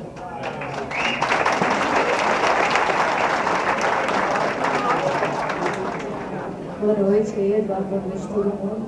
Eu sou do Riacho Fundo 2, mas na verdade eu nasci na Ceilândia em 1985, quando tinha o apelido de Caldeirão do Inferno.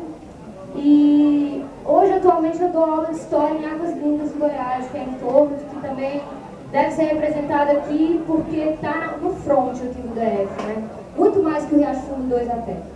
E, bom, sou a primeira pessoa da minha família materna e paterna a me formar numa universidade pública. E ao longo da minha universidade pública eu passei 7 anos estudando História, graduação em pós, e o que eu percebi que foi que em 7 anos de graduação nunca me falaram, por exemplo, que havia uma historiadora no Brasil, negra, que fez uma teoria que eu fui conhecer com o Código Penal, que a favela hoje é uma readaptação do quilombo, né? Essa tese é da Beatriz Nascimento, e que foi assassinada pelo marido de uma amiga, né? Que foi acudida à violência doméstica da amiga e o marido acabou assassinando. E aí a minha revolta é essa, porque não adianta só falar, vamos colocar a favela lá dentro da universidade, não adianta. Temos que produzir teoria, né? Porque não adianta chegar lá e você ficar só homens brancos da França no curso de História nas universidades públicas desse país. Então, não podemos fazer a luta só aí nesse nível de falar, a gente tem que publicar, porque eu não acho nenhum texto da Beatriz Nascimento porque ela não publicou.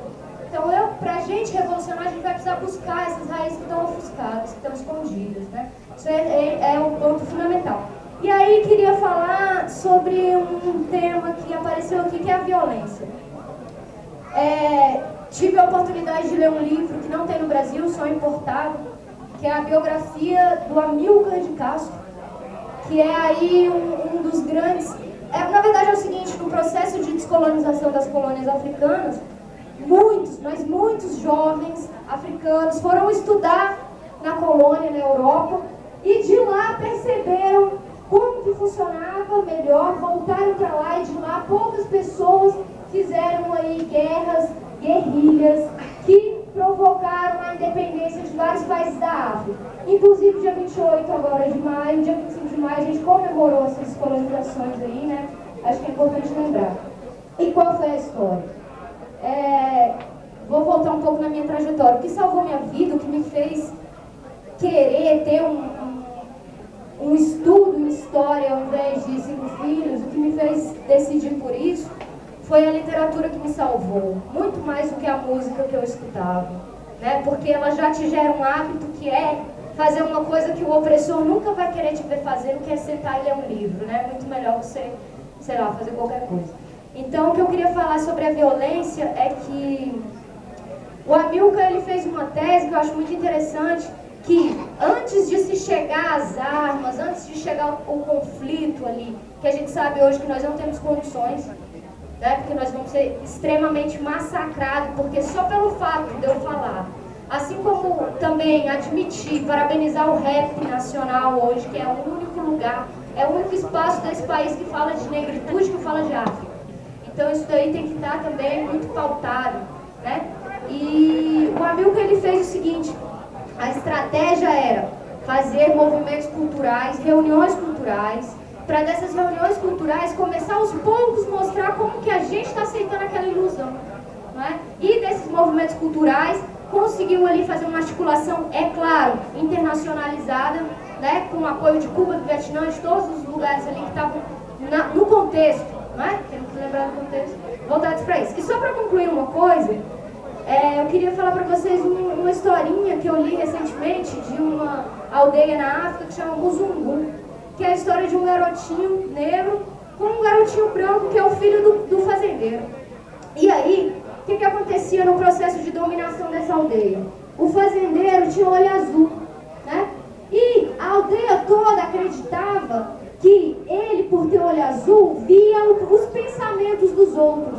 E por acreditar nisso, ninguém nunca pensava contrário a ele, porque se pensasse contrário, já achava que ele ia lá, ia matar e etc. Né? Então, por muito tempo, só a ilusão do que eles venderam pra gente e que eles impuseram a força pra gente, mantendo tudo controlado. Então, eu acho que é muito parecido com hoje. A gente está querendo aí ter o que faz o sistema funcionar. E o que a gente precisa ter é meus alunos lá querendo ler o teu livro, querendo ler outros livros aí, lendo pra caralho, só que não tem biblioteca nas minhas. Então, essa aí que é a nossa luta. Eu acho que a arma ela vai vir quando a gente já tiver uma violência que não precisa ser física necessariamente, ela é muito além da física.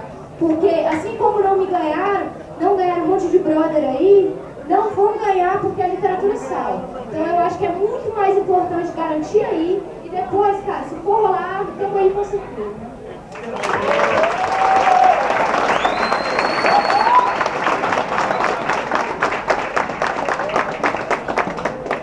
O comentário, ela ilustra bem o que eu falei sobre o professor. Ela é um professor que se rebela, ela é um professor que fala a verdade para o aluno e fala para ele, ó, você vai ser escravo se você seguir isso e aquilo. Se você vier por esse caminho, você tem uma chance. E é isso. Faz revolução, faz. Porque a revolução nasce justamente disso, da nossa vontade de mudar. Eu quero mudar, certo? Não tem uma teoria ali escrita por alguém, não segue esse caminho, não, você vai mudar, então eu vou vir aqui, vou em Brasília, vou sair pelo Brasil afora, vou escrever livro, eu vou fazer o que tiver dentro das minhas possibilidades, mas eu não vou ficar em casa assistindo o sistema massacrar o povo, entendeu? Então quando a gente pensar dessa maneira, cada um fazendo do seu jeito, cada um não aceitando, cada um pelo menos enxergando a guerra, já começa uma mudança, e ela ilustra bem tudo que a gente está falando até agora. A gente precisa de gente dessa maneira, com iniciativa e vontade e direcionando para o caminho certo. Se tiver que ir para as armas no final, ninguém vai se furtar. Só que eu acho que você só pode ir para as armas a partir do momento que você tem informação sequer para manusear. Não adianta você pegar a arma se você não sabe nem atirar e não sabe nem quem atirar. A arma por si só ela não faz diferença nenhuma. O que faz é a informação.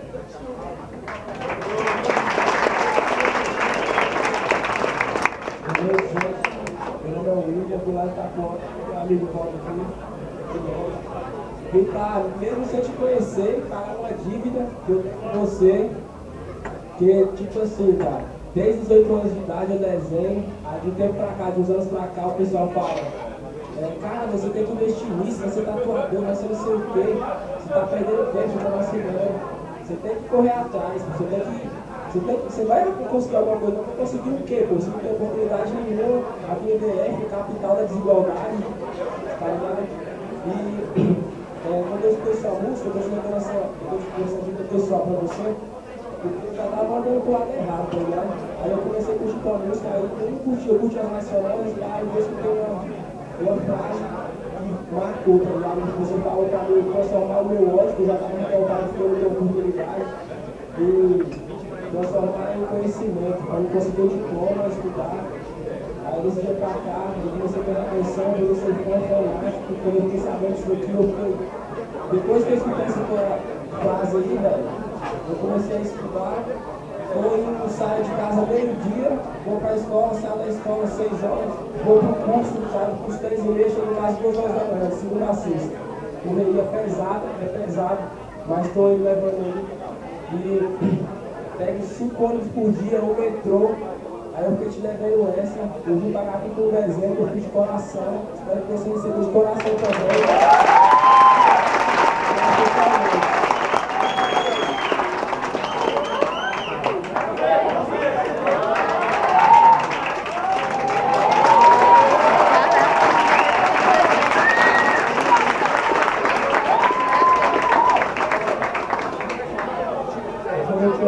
Anteriormente. A gente parar aqui para fazer só de testemunhos de pessoas que mudaram de vida através do rap nacional, a gente começa a entender a importância desse instrumento de transformação. E a gente fala sempre de revolução, e parece que a revolução vai ser com todo mundo armado, com todo mundo saindo nas ruas. Isso é revolução. É o Mano salvo pelo rap, não é pelo Eduardo, não pela minha letra. Entendeu? É pelo rap. Entendeu? É pela iniciativa de um outro favelado igual um parceiro em tentar mudar de alguma maneira, certo? E um parceiro que aprendeu com outras pessoas também, porque eu sou consequência de outros bons exemplos. E é isso, mano. Através de exemplo a gente vai mudando, o exemplo dele vai mudar outras pessoas, certo? E é cada exemplo desse que eu falo cada vez mais, bato na tecla, justamente para gerar isso aqui, ó. Para todo mundo entender que tem como transformar sim, muda sim. E a informação, a gente coloca como rap, mas não, no final é informação, é ideia.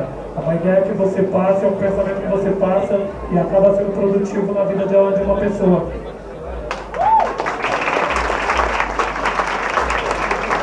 Boa noite, Eduardo. Boa noite, geral.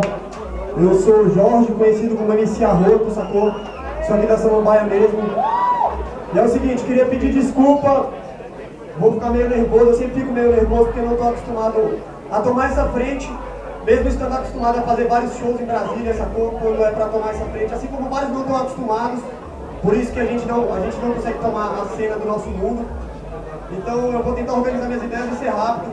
Queria pedir desculpa, Eduardo, porque eu queria voltar essa pergunta pra galera, entendeu? E é o seguinte, na verdade eu queria pedir também desculpas aqui pra geral e pra minha quebrada, porque é o seguinte, o Eduardo veio pra cá e eu tive a oportunidade de ir com o meu parceiro que canta comigo, o Mocotó, pra São Paulo e pro Rio de Janeiro. A gente ia cantar em duas comunidades no Rio de Janeiro e uma em São Paulo.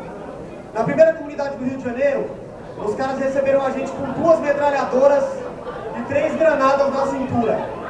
Querendo ou não, isso é uma cena que nunca vai acontecer em Brasília e nas quebradas daqui. As pessoas se matam, temos o Valparaíso, que é uma das quebradas mais perigosas, mas nunca vai ser esse cenário de guerra que acontece lá. E é por isso que a capital do Brasil está aqui, que o plenário está aqui.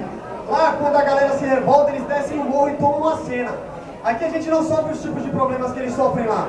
Aqui a gente é muito acomodado e é por isso que a gente não toma as ruas de Brasília. O máximo que a gente faz é lotar o NB para uma festinha, entendeu? E é o seguinte, eu queria dizer que o Eduardo tem totalmente seus privilégios, entendeu? Por ter lançado o livro. Mas ele é um cara que faz o que qualquer um aqui poderia fazer, sacou? E é o seguinte, eu acho que o principal desse debate é cada um parar de olhar pra frente e olhar pro lado, que é um problema que a gente tem muito aqui em Brasília. Eu mesmo passava por isso, e depois de fazer vários shows, vim com uns debates como esse, conhecer muito o trabalho do Marcão, eu vi que esse era realmente o problema, não olhar pro lado. Aqui a galera não se cumprimenta, sacou? Eu queria fazer uma pergunta. Quem aí canta rap, por favor? Levanta a mão, quem canta rap aí? É o seguinte, várias pessoas. Mano, qual é seu nome? Vando? Por favor, você é da onde mesmo? Itapuã. Eu queria que levantasse a mão quem já curtiu o som do Vando do Itapuã. Sacou? E não é tiração, sacou? Não é tiração, mano. Eu queria pedir desculpa, não é pra humilhar ou algo assim. Eu queria explicar exatamente isso. A galera não olha pro lado aqui em Brasília. Quem conhece Ellen Oleri aí, por favor, levanta a mão. A gente teve que esperar uma artista foda da nossa cidade ser votada pela Globo, entendeu? Para ser considerado um artista de verdade. Ou seja, a gente lança várias pessoas aqui, sacou? E tipo assim, a gente espera alguém vir de fora para falar o que a gente precisa ouvir, sacou? E é o seguinte, o Marcão faz essa parada aqui semanalmente, mensalmente, sacou? E eu mesmo que sou da quebrada não venho. Muitos aqui não vêm e eu tenho quase certeza que nunca teve tanta gente assim prestando tanta atenção do começo até o final. Então é isso, eu queria pedir desculpa. Esse é o meu erro, sacou? Não estou julgando ninguém. Estou falando que eu cometi esse erro de não olhar para o lado, de não olhar os parceiros e ficar olhando alguém de fora, tocando alguém como figura mais importante. Queria pedir desculpa para minha quebrada. Vou comparecer mais a essa parada que rolam todos os meses. E não só quando vem alguém mais importante, entre aspas, sacou? Considero muito o seu trabalho, Eduardo, sou fã, entendeu? E é isso. E queria pedir também queria fazer um pedido para participar do Coletivo Artisan. Isso, a galera que é do Coletivo Artisan, entendeu? Para estar fazendo mais pela minha quebrada, porque eu estava me prendendo a shows, estava me prendendo como artista. E lancei uma frase hoje no Facebook que é o seguinte: a gente precisa de menos artistas. Já vou passar o microfone, brother, relaxa aí rapidão. A gente precisa de menos artistas e mais humanos, sacou? E é isso, desculpa tomar tanto tempo e ter muita gente.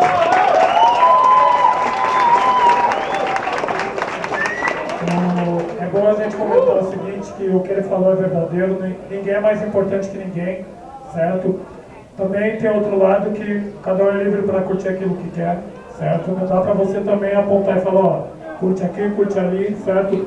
Cada pessoa, ela se estabelece porque ela teve seus méritos, entendeu? Então acredito que qualquer mano do Distrito Federal também, que se aplicar, trabalhar, escrever o que realmente sente, certo? E bater de frente com os obstáculos, ele também vai conseguir se impor. Porque é muito importante, porque senão fica parecendo que o problema é o Eduardo. entendeu? A caminhada do Eduardo, se eu cheguei até aqui é porque eu fiz por merecer, eu trabalhei pra caralho, entendeu? Então tenho meus méritos, entendeu? Então cada um vai ter sua caminhada, todo mundo vai, as pessoas vão ouvir falar de você, se você também trabalhar pra caramba, tem esse lado. Só que o que ele falou é real, ninguém é mais importante do que ninguém, certo?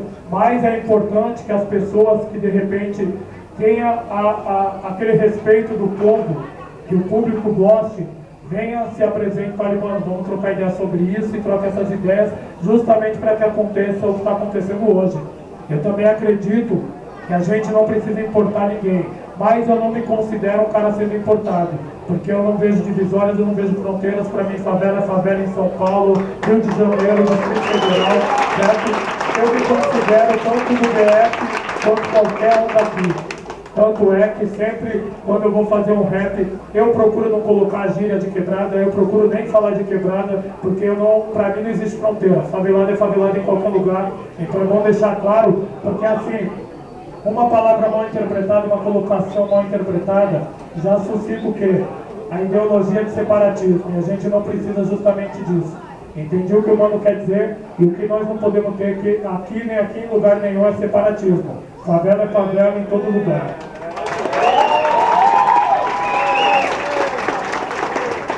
Boa noite, Rafa. Meu vulgo é Delcrime. É uma longa história aí, Delcrime. Antes era Smoke. Quero mandar um salve pra banca de ladrão que tá ali sentado ali. O Alan, da antiga aí. É um prazer, Eduardo, estar aqui contigo. Acompanho teu trampo desde os primórdios, desde quando você saiu naquela coletânea lá, Rap is Rap. Eu era um moleque da favela, andava pelos guetos e não tinha a menor noção do que era o gueto, sacou? Eu andava ali, era um tempo ruim, porque naquele tempo lá ruim, a minha vista era um esgoto correndo no céu aberto, tá ligado? Chãozão cabuloso, quando chovia, eu falava que minha bicicleta talava na lama, era engraçado, tá ligado? Mas era cruel, aquele tempo ali e tal.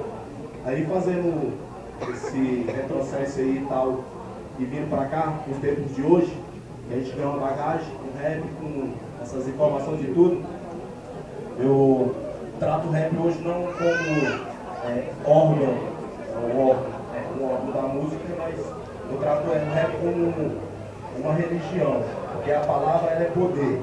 A partir do pressuposto que você está ali idealizando uma ideia que você vai colocar para a galera, esse movimento que você faz, se você sair da tua quebrada, você vir aqui, trocar ideia conosco aqui, trazendo para cá essa parte da construção do humano, isso é muito importante. Porque eu vejo pelo viés do rap de hoje, porque muito negro está ostentando uma coisa hoje que não existe, tá ligado? Nem que tá na merda, ninguém pega baú lotado aqui na porra da Samambaia, eu moro no Pessu, tá ligado? Lá do terminal lá, quando eu pego lá, eu vejo os pais de família lá, todo mundo se apertando, ninguém não faz nada, tá ligado? O transporte aqui em Brasília aqui é terrível, ninguém não se mobiliza. Inclusive eu, por exemplo, sou vítima disso aí, eu não me mobilizo. Como é que eu vou me mobilizar sozinho? Não tem como, sacou? Mas enfim, esse movimento que você vem aqui trazer da parte política, que é um ponto crucial que hoje nossa sociedade, por um momento, ela está desprovida disso, que você traz isso, porque ano que vem já tem eleição, todo mundo aqui tá ligado. Os filhos da puta vai vir tudo na tua casa, vai lá bater na tua porta lá. E aí, não voto não, parceiro? Eu tava outro dia trocando ideia com um brother meu, eu falei o seguinte, meu irmão, se o filho da puta desse vir aqui na minha casa aqui pedir um voto pra mim, eu vou falar, meu irmão, pega o beco daqui, velho, tu não mora aqui não, seu filho da puta, vaza. É isso aí, meu irmão, a gente tem que botar esses filhos da puta quando vir aqui no ano que vem, ó, pra qualquer proposta tal, sobre qualquer outro tipo de coisa que venha, segundo o qual eles dizem, né, que vai favorecer você, que na realidade vai te fuder, que aconteceu com nós aí, né? Eu mesmo não me fudi, tomei no cu. Desculpa a expressão aí, mas o bagulho é esse, tá ligado? Aqui, ó, vou te cantar a pedra aqui. Você é do partido que eu gosto pra caralho, que é Subversivo. Minha banda é Contrariando o Sistema, Subversivo, poucas pessoas que conhecem. Mas é o seguinte, eu não conto pra muitos, assim que nem o Facção Central. A Facção Central é pro público que realmente gosta de ouvir ideias sérias. Pra quem quer curtir vadiagem, vai curtir Racionais, vai curtir outros camaradas mais aí, sacou? Aí, o bagulho é o seguinte, velho. O bagulho é o seguinte, os camaradas tudo estrela, você é rapper, meu irmão, você tá antiga, você tá, era pra ter um médico tá lá com segurança, os caras grandão, te cercando. Não, se os caras vêm aqui, neguinho aqui, pega, gasta uma grana, neguinho gasta 200 conto, neguinho deixa até de pagar o dinheiro lá do gás, ou até mesmo da água da luz pra poder ir no show dos caras. Os caras nem vão lá pra trocar ideia com você e falar, porra, chega lá no palanque lá, fala uma par de coisa lá, neguinho, porra, o bicho falou massa, mas cadê eles vêm aqui? Os caras não vêm, velho. Esse, meu irmão. E a gente tem que ser assim também, tá ligado? E a pergunta é a seguinte, já falei demais. Como já disse anteriormente, sou subversivo porque sou contrariando o sistema que tem um sangue em facção central. Eduardo Dudu na veia sempre Eric 12. Sempre a facção pra mim vai ser esses caras. Bem, é o seguinte.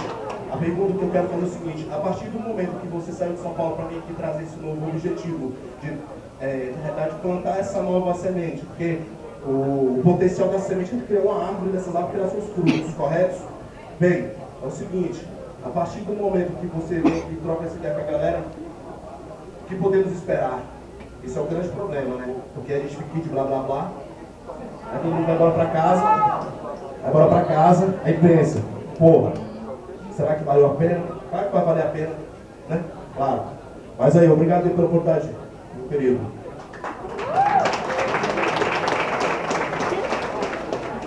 Só para concluir, cada pessoa, como eu falei, eu sou o que mais aprende num dia como esse. Mas cada um aprende um pouco. Cada um observa o parceiro do lado com uma nova perspectiva, com um novo olhar. Até então você imagina que está sozinho e você acaba vendo várias pessoas que têm um vento parecido com o seu. Isso é muito importante. Então eu imagino que aqui nenhuma palavra foi vazia, todo mundo se expressou de uma maneira que conseguiu contribuir de alguma forma, certo? E o que ele falou sobre político, a gente podia aproveitar as eleições do ano que vem para começar a sentar na mesa com os caras quando eles fossem pedir voto e pelo menos a gente conseguisse falar com eles, pelo menos se impor e de repente fazer uma proposta, falar, mano, você veio aqui, você pediu voto e agora você vai lá. Se você não cumprir, a gente pode te pegar, você deixa o endereço aqui, entendeu? Então eu acho que cabe a gente fazer esse tipo de coisa, mostrar que a gente não quer ser mais vítima, entendeu? A partir do momento que a gente começar a agir dessa maneira, vai mudar bastante coisa. Pelo menos aquele cara que pensa só em roubar o nosso voto, em fazer da política um balcão de negócio, um cabide de emprego, ele vai pensar 20 vezes antes de pisar na periferia para fazer de repente fazer uma promessa que ele não vai cumprir.